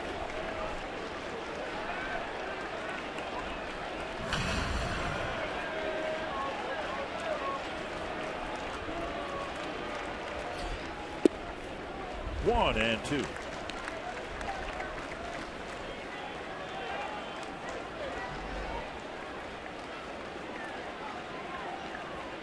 Donaldson, the top vote getter in the All-Star balloting. Driven to left, and Rosario makes the catch. One away. Another well-hit ball for the first out. Praise FM invites you to Faith Night 2015, a post-game event following the August 29th game between the Twins and the Astros. You can enjoy the game, then stay for post-game live music from Unite, Twin Cities, and special Twins player appearances. For details and tickets, visit twinsbaseball.com/faithnight. Encarnacion, a walk and a ground ball to Dozier. Strike one. Mentioned the Twins at one point were 50-40 and have won just 4 games while losing 10 since. Tapper and Nunez gets the second hop and fires to Plouffe, 2 down. That'll bring up Justin Smoke. There's still a lot of ball game left. Twins have 4 more cracks at David Price, probably end company. I'm sure Price is not. You never know with David Price, but his pitch count's getting up. Santana's pitch count in worse shape. Very well be that he'll have his quickest inning in terms of pitches thrown in the inning where the Blue Jays scored a couple of runs up and away, ball 1. More activity in the Twins pen right now. Both teams carrying 13 pitchers. Lane Boyer. Boyer getting loose down in the pen. 2-0. The difference, of course, the Blue Jays with such a potent lineup, aren't many pinch hitting candidates in that lineup. Yeah, they've got Munenori Kawasaki, who has become a folk hero here in Toronto. Lifted to left, and Rosario ranges to the gap to make the catch. A single, a home run, a quick start for the Blue Jays in the 5th inning, and they take a 3-1 lead.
Toyota. See where Toyota takes you. Test drive one at your Toyota dealer. Toyota, let's go places. By Sanford Orthopedics and Sports Medicine, for the everyday competitor in all of us. And by McDonald's, have bold for breakfast.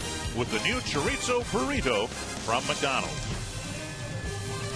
I'm going to go tonight after the game, not on the boat, but on the boardwalk right by our hotel. Trevor Plouffe out in front. First ball swinging and lazy fly ball to center. Pilar is there, one away. And that'll bring up Miguel Sano. Plouffe doubled, leading off the fourth inning, and then Sano and Hunter walked, and the Twins had a great chance to jump back in front, maybe by a crooked number. But then Price got Rosario to pop up and struck out Hicks and Suzuki, and the Twins haven't had a base runner since. Well, that's the difference in the game right there. Those are game-changing things that an ace can do. David Price was able to get himself out of a mess that he made himself. A double and 2 walks, and yet he was able to shut down the inning without a run scored. 94 on the corner, strike one. Twins just aren't going to muster a lot of scoring opportunities against guys like Price. He's had a great career against the Twins. He's had a great year against the Twins, 3-0 this year so far. And as we've said, this guy can fall behind 0-2 quicker than anybody the Twins have had since Brian Harper. 2 strikes to Sano.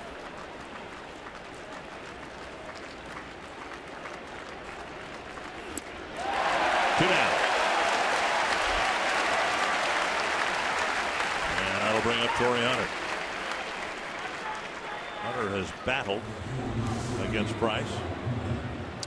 Well, Sano, we talked about how he's being pitched like he's been a pro. He's not getting a whole lot of fastballs to hit, and that last pitch was a changeup, a great location. Look at some of the numbers over these at-bats that Miguel Sano's had. And Hunter tries to bunt it and fouls it. Donaldson sprints all the way in to say something to Hunter. Typically a young kid would get way more fastballs than he's getting, but you see the sliders, changeup, cutters, curveballs, and split finger fastballs that Miguel has seen since he's come to the big leagues. It looks like that's a sign of respect or fear. 1 strike to Hunter. And on the ground foul, 2 strikes. David Price has definitely found his rhythm. He hasn't missed a pitch. And I think even the fastballs that he threw off the plate the last half inning were intentional. Seeing if he could get guys to chase. But he has found his rhythm, and his fans again getting excited about this at bat. 2 outs already with Hunter up. Smoke over for a look. Can't quite get there. Twins again filled the bases, nobody out in the 4th, and since then Price has retired 8 men in a row.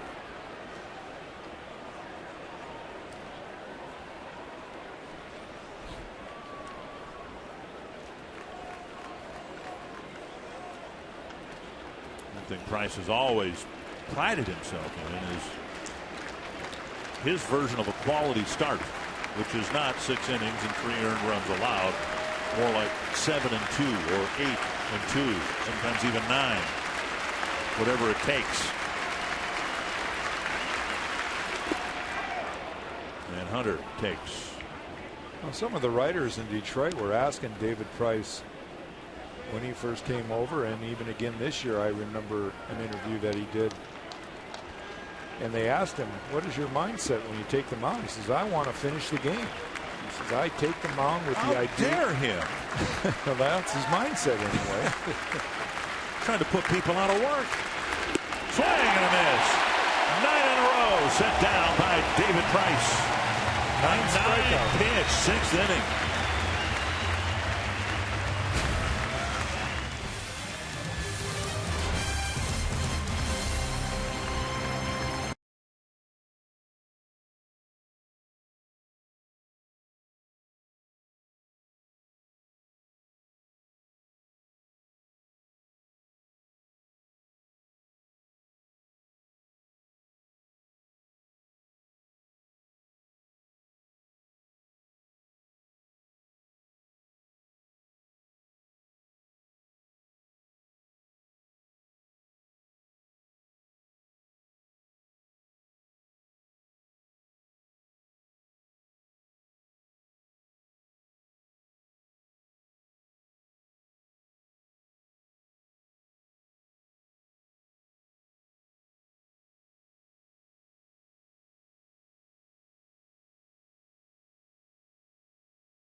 3-1. Twins fans, don't forget at Twins home games to bring your Circle Me signs, and if you get circled, you might find yourself in the Minnesota Lottery winner circle, where you could win $100 worth of lottery scratch-off tickets courtesy of the Minnesota Lottery. Very happy to have Jack Morris here in Bert Blyleven's absence. Ground ball. Santana couldn't catch it, but Dozier right there to clean it up. 1 down. Santana has handled Russell Martin fairly well here, retiring him all 3 times. A quick out here to start the bottom half of the 6th inning. Goens with a home run to tie the game in the 2nd, and then he hit a ground ball to Plouffe, hit it to the right side, and Plouffe ranged as far to his right as he could and took a ground ball away from Dozier and flipped to Santana.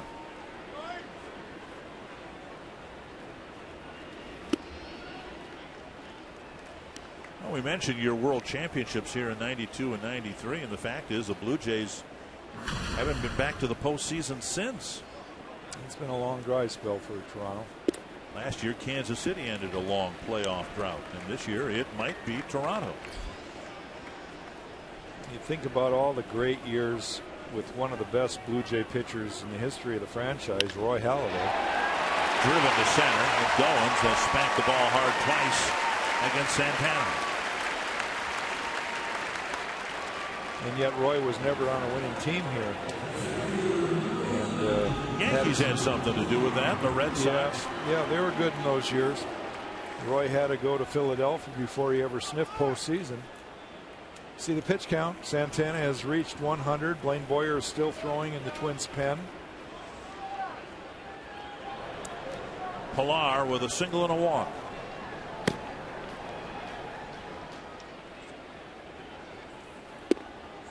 Taken low, ball 1.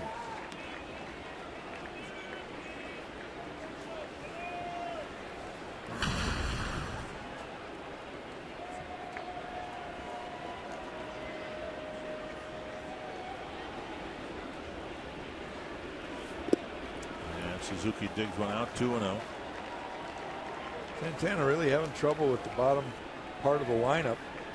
He walked Pilar. He's walked Ben Revere. Goens has got 2 hits on him. Pilar a hit and a walk.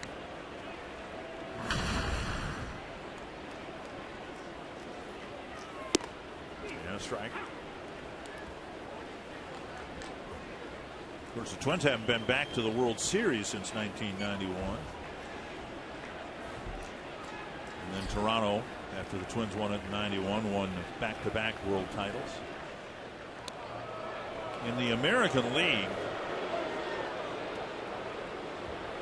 there are 9 teams now that have been to the World Series since the Blue Jays and Twins did in the early '90s.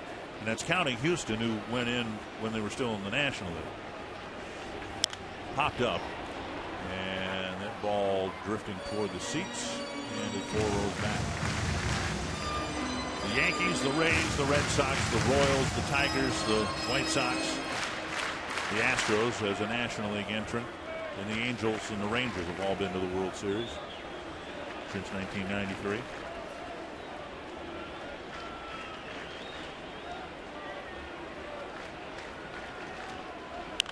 Popped up, and Suzuki staring up into the sun. That one-handed catch, 2 down.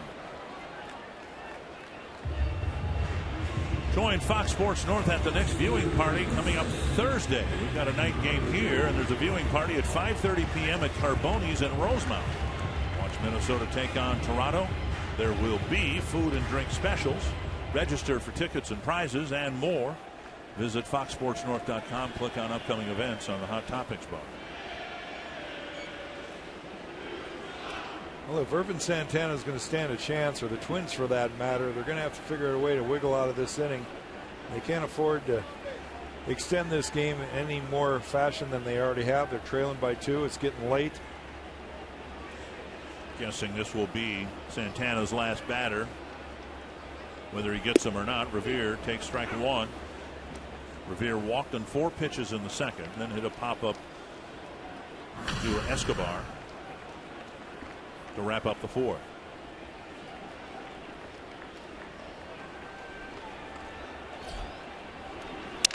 Cracked his bat. That's a foul ball.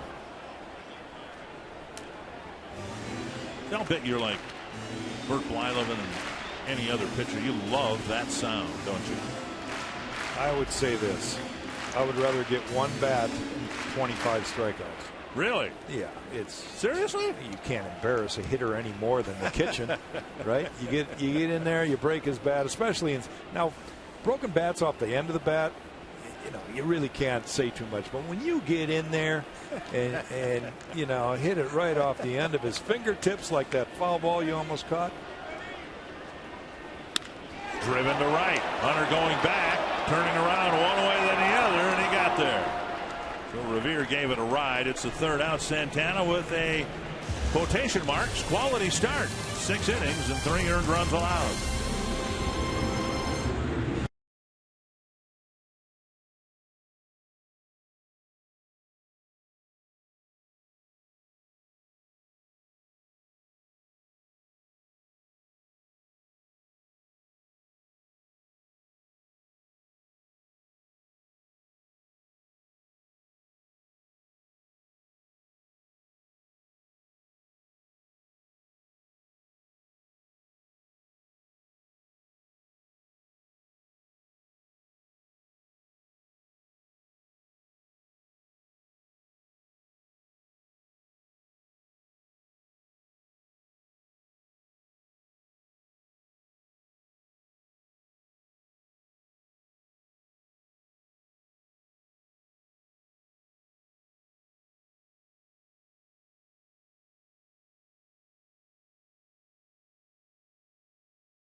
Long ball. Yeah, Torrey Hunter got it started for the Twins. 1 out in the second inning.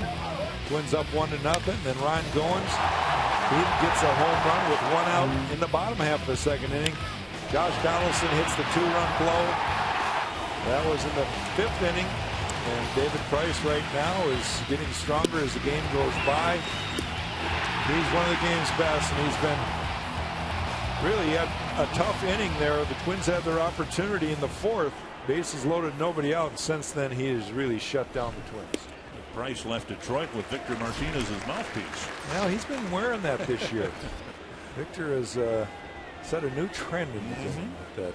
Eddie Rosario takes a strike, 9 in a row set down by Price. About to hit the 100 pitch mark. Rosario's more than held his own against left-handed pitching, but again, this guy's in a class all by himself. Rosario struck out in the second, hit the short fly ball that was caught with the bases loaded in the 4th inning. Rosario hitting .279 against lefties, almost as high as he's hitting against righties. Fouled away. And Price has put Joe Mauer on the bench today because Mauer doesn't have great numbers, and Joe's about as good as they come against left-handers. Mauer just 6 for 34, a 176 batting average against Price. 0-2 to Rosario. Just missed. 1-2.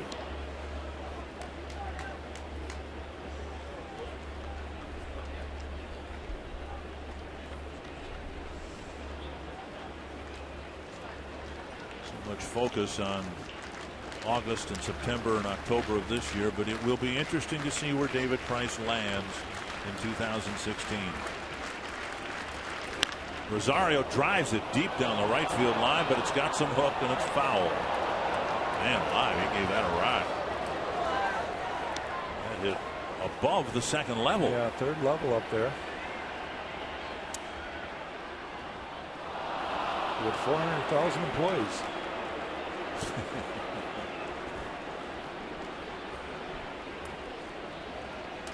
That was about the attendance at Exhibition Stadium when the team came here years ago, wasn't it? About 400,000?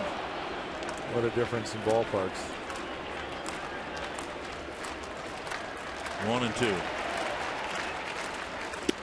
Strike 3. 1 down. 10 in a row set down by Price.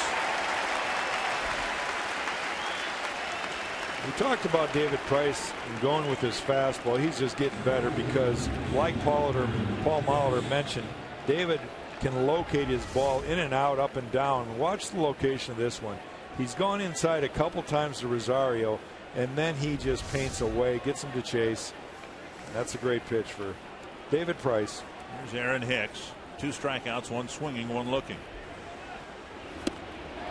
Strike 1.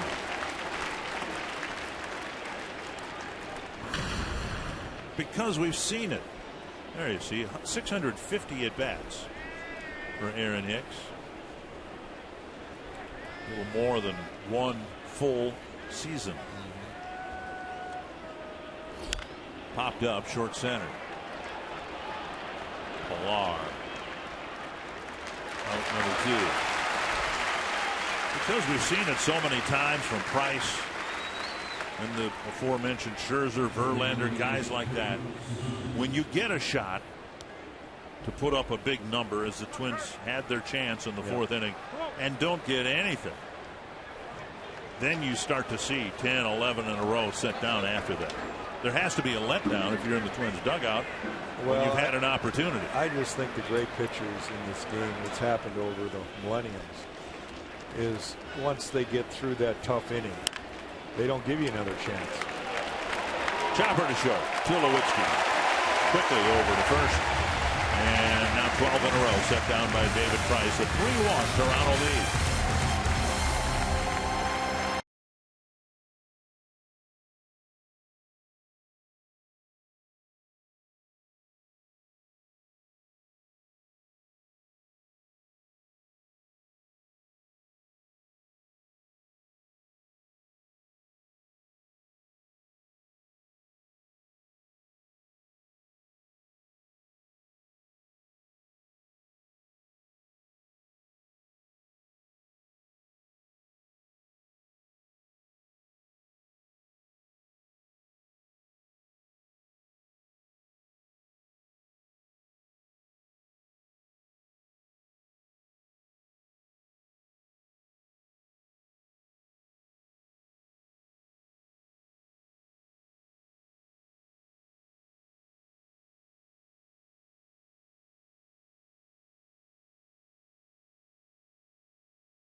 Attendance here today. They call that a sellout.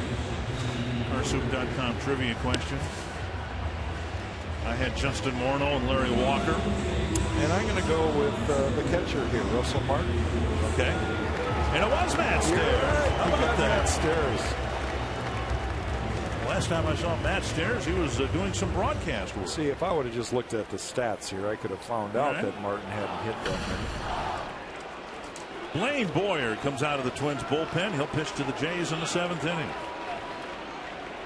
I just prefer to leave that to those stat guys down in the press box that really have nothing better to do today. Up high to Tulowitzki. Donaldson and Bautista will follow. Let's look at this front 4 for the Blue Jays in terms of power.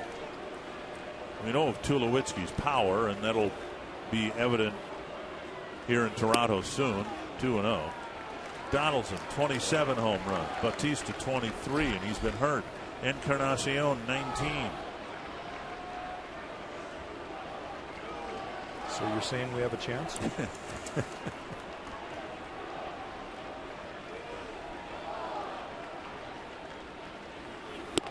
Now 3-0.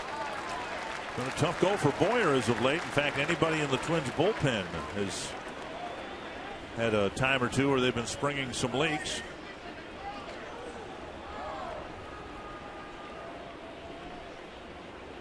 Boyer with a couple of scoreless outings in the homestand, and now a 4-pitch walk starts his outing. And that's what got Kevin Jepsen in trouble in his Twins debut yesterday. Trying to, in Jepsen's case, keep it a tie game, but he walked the first 2 men he faced and ended up giving up 2 runs when he came out of the game. And picked up the loss, his first chance he got in a Twins uniform. Boyer, he struggled with his command lately. It's hard enough for a starter, and when you're facing a good team like the Jays are, a great offensive team, it just it can snowball in a hurry. You've got to throw the ball over the plate. Tapper to short, and Escobar fires to Plouffe, and on the play, Tulowitzki went to second. The chant you heard as Donaldson came to the plate, and wasn't in unison. Some folks were on the M, some folks were on the V, and others were on the P, but they think here in Toronto that Donaldson will be a strong MVP candidate. 1 down, here's Bautista.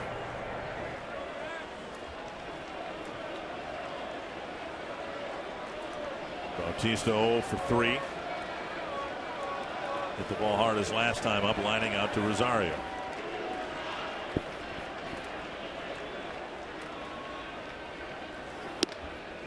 High strike. And the Jays got Josh Donaldson from Oakland for Brett Lawrie. Brett Lawrie was a guy that the Toronto Jays just kept waiting for. He had a lot of talent. He's a Canadian-born player, which is big here in Toronto. They would love to have a team someday that can contend with nothing but Canadian-born players. But Brett Lawrie just kept having his issues offensively. He was a very good defender for the Jays, but they really did upgrade when they got Josh Donaldson.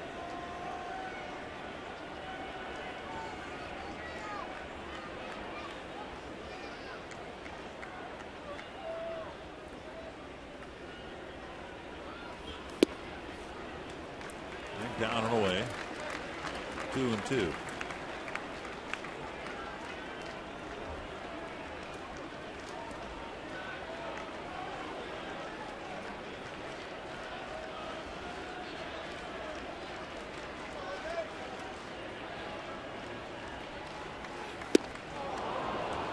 And Bautista strikes out for out number 2. And that'll bring up Edwin Encarnacion. Nice little breaking ball right there from Boyer. He kept the ball a little bit down and away, and Bautista was trying to lift and separate there. He kind of pulled his head off the ball. Did not follow it all the way through.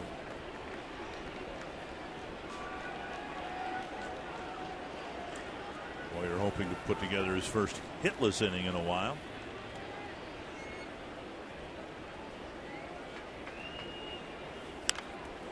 And it's a foul ball. And over the Twins dugout, 1 strike.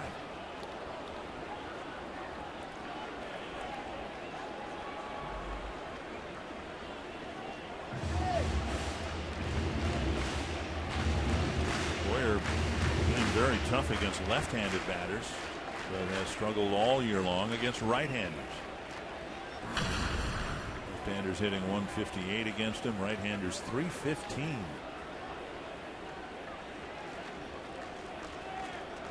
This is his 4th straight right-handed batter. And it's a strike called 0-2.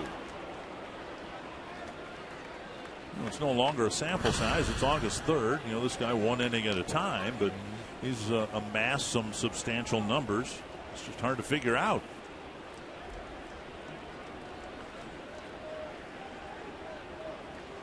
Overall, a 2.68 ERA, which is very good. Up and in. Kept the ball in the ballpark. Hasn't walked too many guys, having issued a leadoff walk here in the 7th. I think what it does, it just is, it sort of shows how good the back end of the Royal bullpen is, with guys that for over 2 years now, you know who the 7th inning guy is, you know who the 8th inning guy is, you know who the 9th inning guy is. Just off the outside corner. What was that pitch? Warrior thought he had the outside corner, but instead it's 2-2. That had the edge. Yes, it did, and I knew it from here. It's not where the catcher catches it, it's where it crosses the plate. Now, break out your protractor, check out the angle, and you can tell it crossed the plate. We have the technology, of course, to do that and enforce it, but you'd want to have an umpire And behind the every plate. once in a while, I can guess right, too.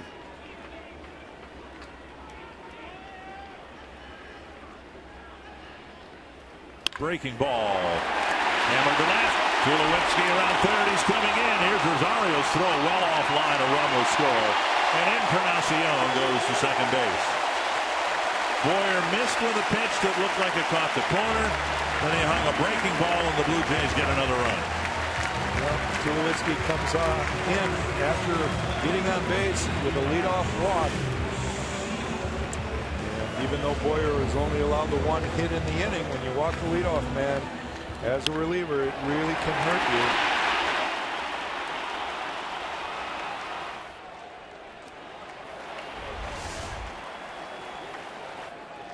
So now Encarnacion at second with 2 down, and here's Justin Smoke. In this sequence, Boyer facing 4 right-handed batters and retiring 2 of them. And again, you look at the stuff, and the stuff is still there. 94 miles per hour. He put that pitch in a good spot.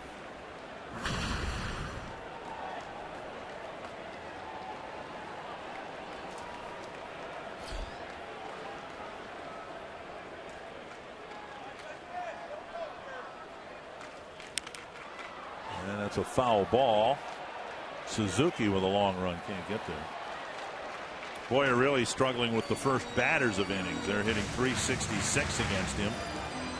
And it wasn't a base hit here that started the 7th inning. Instead, a walk and a 2-out single to give the Jays another run.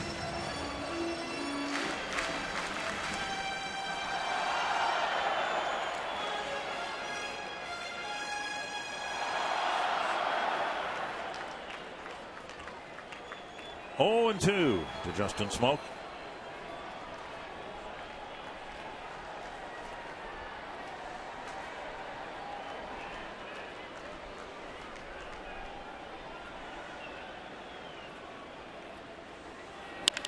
Driven to right center. They'll score another run. Hicks spins and fires. Smoke with an RBI single, and it's 5-1.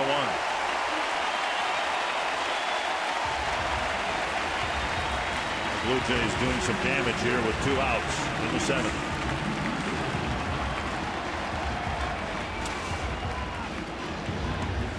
Hanging ball, hanging breaking ball. And you talked about his stuff being as good. Well, not that one. Always left out over the plate. If you're in the big leagues and you're a hitter, you should be able to hit that ball. And Justin Smoke, he picks up another RBI. Now Russell Martin.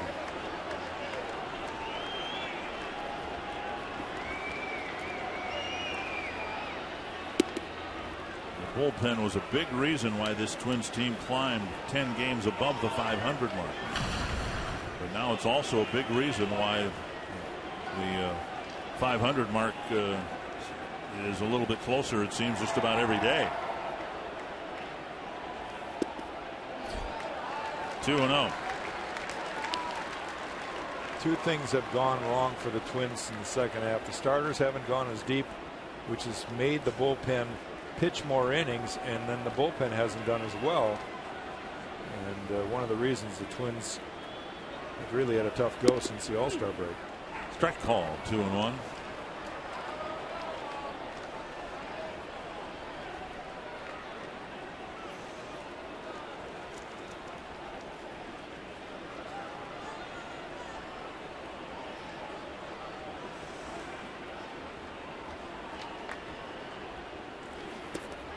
3-1.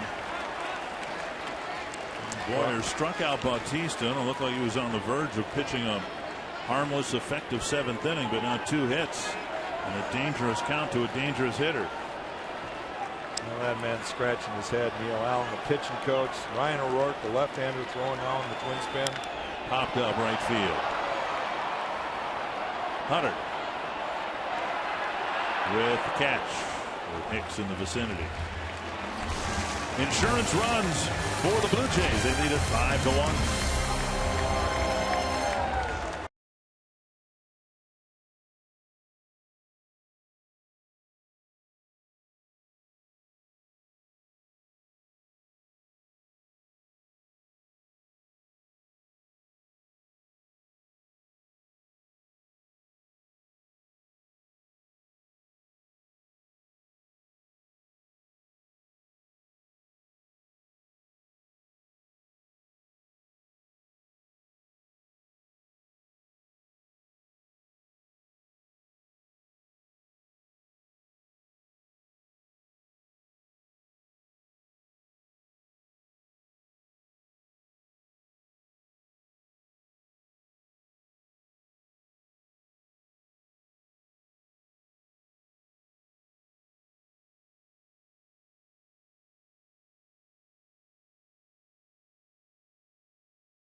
Them against David Price, and although they scored first on a Torrey Hunter home run in the second, they had a great chance to not only take a lead but take a big lead in the fourth. Price shut them down after they filled the bases with nobody out. He's retired 12 in a row and now has a 4-run lead.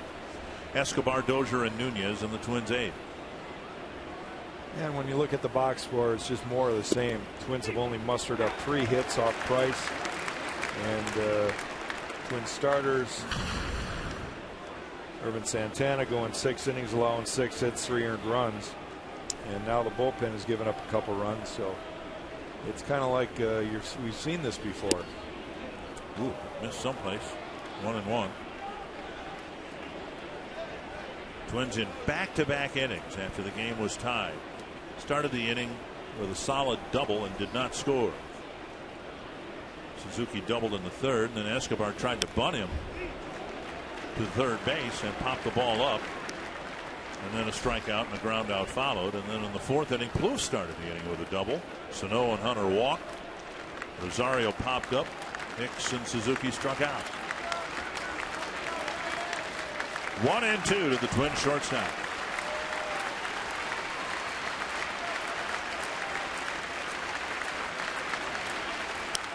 Popped up. It'll reach the seats.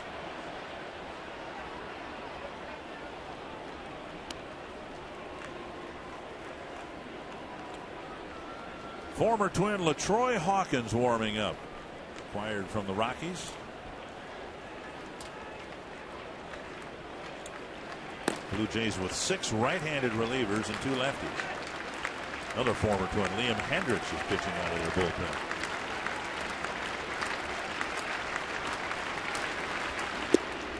Make room for all these new players the Blue Jays brought in within the last week. Danny Valencia was designated for assignment. He was claimed on waivers today by the Oakland A's. What's that, about the 6th uniform Danny's worn now? Well, let's see. Baltimore, Kansas City, Boston was in there someplace, I think. Yeah. 2-2. And now 3-2.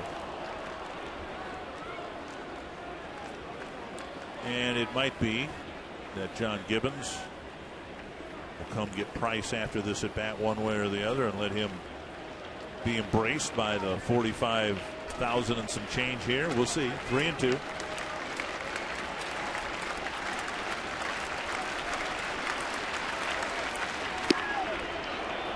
Third strike. A slider that broke over, and it's been a tough day for Escobar at the plate. Tough day for the Twins at the plate.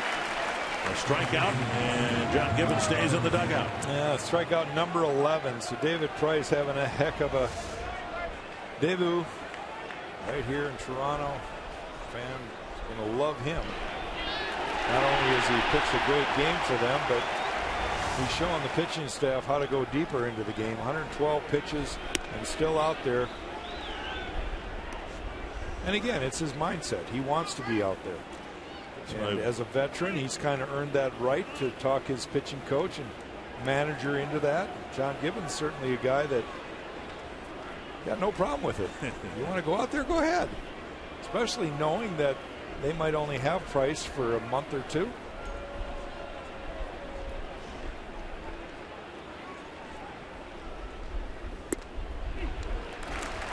Again, he's got his own standard for what makes up a quality start. For me, it was always a CGW. 1-1. Dozier with 2 strikeouts and a ground ball, and he drives it to right center field. But Pilar over, disappearing into the shadows, makes the catch on number 2.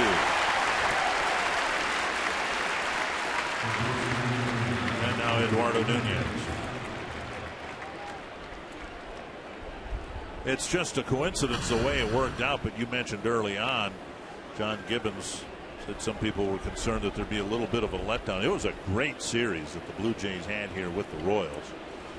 All the games were close. There was a little spiritedness, I guess, between the two teams. Benches cleared yesterday. But your chances of experiencing a letdown are greatly diminished when you run a guy like David Price out there on the mound the next day. No question. And maybe that's one of the things they thought about when they left David back a day just so he could pitch on this day. Up the line, foul. More importantly, I think it all goes together. One of the main reasons they acquired him is he's got a proven track record, and they're getting what they knew about him today. And when you understand what a guy can give you, pretty impressive. Crowd on their feet. They pretty much know that this is going to be the end of the day for David. They're showing their appreciation. This is a great moment right here.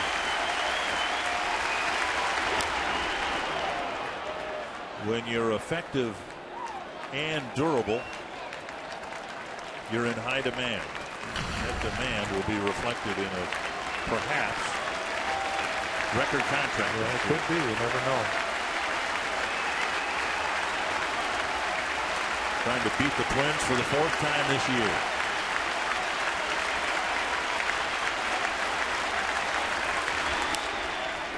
Weakly on the ground. Owens has to hurry, and Nunez is retired. It might be challenged by the Twins. Paul Molitor's already out of the dugout. And again, the turf came into play here. That ball wasn't hit well at all, but the turf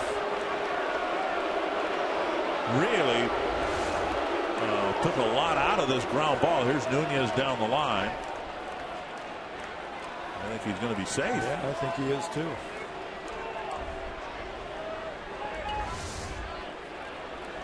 Twins hoping to extend the inning, getting Plouffe to the plate. Paul Molitor waiting for the relay from Sean Harlan, the video coordinator for the Twins.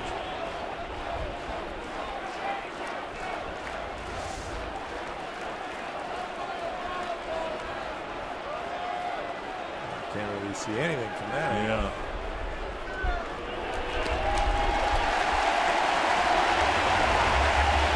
Not enough in the Twins' minds to reverse the call. It's a 1-2-3-8, 15 in a row set down by David Price.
11 strikeouts. And there is a sense, a buzz here in Toronto that I've not witnessed in a long time. They think this team is ready to have its best baseball yet ahead of them, and they're playing awfully well right now. Well, that man just walked off the mound. Certainly can be a difference maker. And just his attitude, the mindset that he brings can really help the rest of the pitching staff also. Amidst all sorts of bullpen issues for the Twins, Ryan O'Rourke has been outstanding. Coming in here, 1-1 to Ryan Goens. And this is the first time that the Blue Jays have seen O'Rourke. 17 at bats with left-handed batters, 1 hit, 10 strikeouts. Off the plate with a breaking ball, 2-2. He's been almost as effective with right-handed batters, just 2 for 14.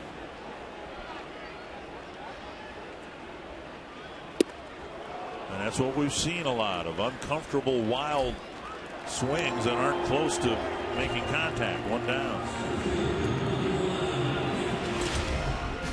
David Price had quite a day. His debut for the Blue Jays, and he was dominant again today.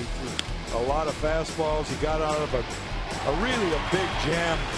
The one chance the Twins had to maybe give him some trouble was in the 4th inning. He got out of that, and after that, he just absolutely dominated the game. 1-0 the count to Kevin Pillar, who bluffed a bunt.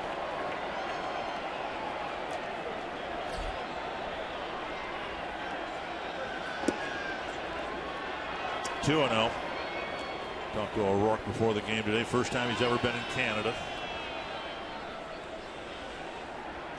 And Paul Molitor wasn't talking about O'Rourke specifically, to some degree, I suppose, including him in a group of inexperienced ball players. I think the focus was on players like Rosario and Sano, everyday players who are, I mean, they're playing meaningful games here against a team that's putting some pressure on the Twins.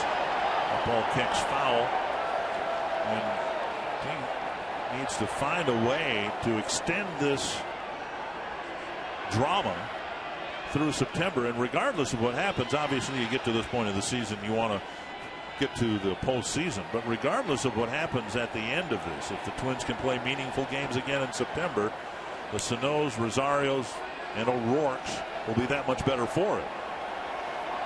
No question. The experience they're gaining, the understanding. When you watch other teams, even when you're young and you get pumped on, you watch other teams how they handle themselves. Chip shot to right. It can make you better down the road. 2 down. As promised earlier in the game, we've selected the Data Strong Fan photo of the game. You can tweet your strongest fan photo to hashtag North Data Strong Fan for a chance to be featured in an upcoming broadcast brought to you by T-Mobile. 2 down here in the 8th. And now Ben Revere. Revere with a walk, a pop-up, and a fly ball.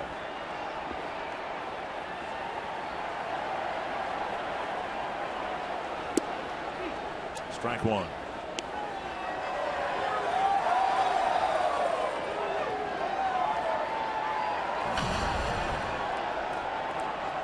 Revere 0 for 9 with the Blue Jays. In his 2 full seasons with the Phillies, he hit over 300.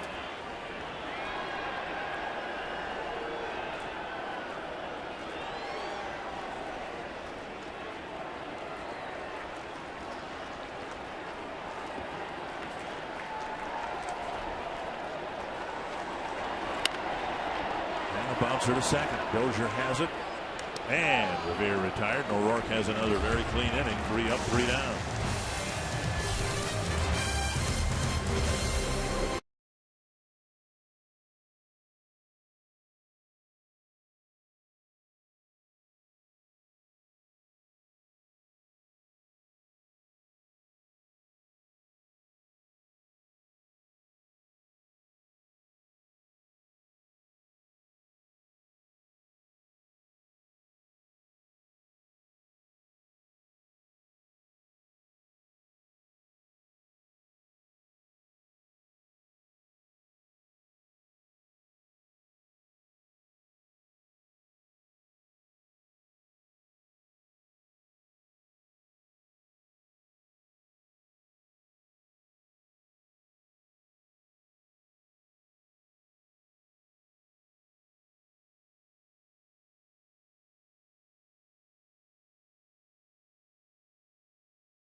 5-1, Toronto in front.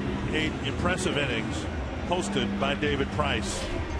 And now he will give way in the 9th inning to LaTroy Hawkins, who announced at the start of this season this would be his last season in a tremendous career. He broke in with the Twins 20 years ago this year. Now you'll hear of left-handers and left-handed relievers who will hang around for 20 years. You don't hear that much about right-handers, and Hawkins again this year has put together very solid numbers. Well, he found a home in the bullpen that gave him a lot of endurance. He would have been back home watching a long time ago had they kept him in the rotation. But LaTroy has certainly withstood the test of time in the pen. He will face Plouffe, Sano, and Hunter.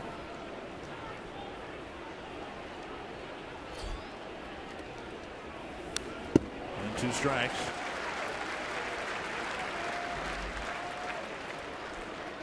LaTroy first came up.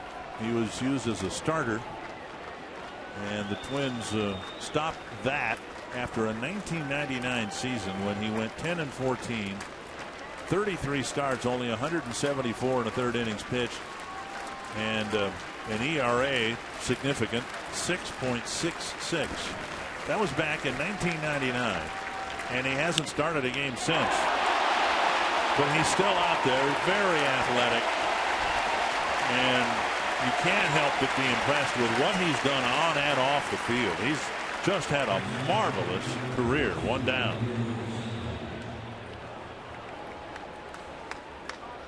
And of course, Eddie Guardado was a contemporary of LaTroy Hawkins back in those lean years in the late 90s. And like Torrey Hunter, who's in the on deck circle, he looks like he could fit into his rookie uniform. Strike 1 to Sano. Well, that right there is what difference has been for LaTroy. He learned strike 1. You know, to come out of the bullpen and be able to get the ball over. It's something when he was young, had a great arm. He's always had a great arm. I mean, that's still 93 miles per hour. Check swing, no swing. 7th round pick in 1991. You think he brought his grandkids to the game? I mean, the 1 year you pitched for the Twins, they drafted this guy. 2-1.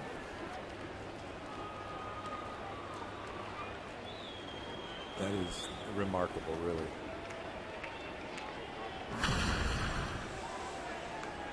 From the Twins to the Cubs to the Giants to the Orioles to the Rockies to the Yankees to the Astros to the Brewers to the Angels to the Mets, back to the Rockies, and now with Toronto. 2-2 to Sano.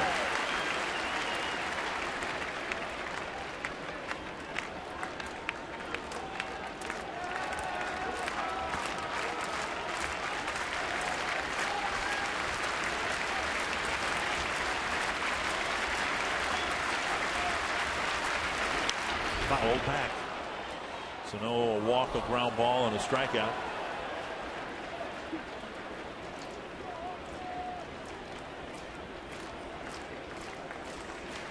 Price 2 outs away from picking up his 4th win this year against the Minnesota Twins.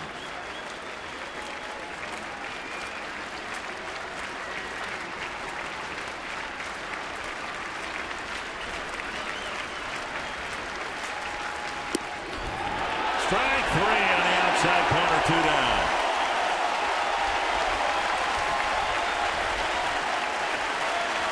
Game 2, a night game. The Twins 1 out away from suffering a defeat here in the opener. We mentioned earlier Marco Estrada might be the best pitcher that many people have heard about, and he'll face Phil Hughes. This an interesting matchup. A couple of 40-year-old men facing each other.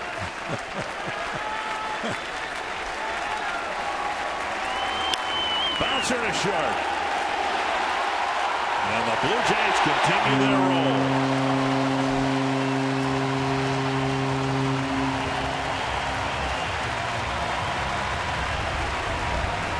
There's legitimate excitement here.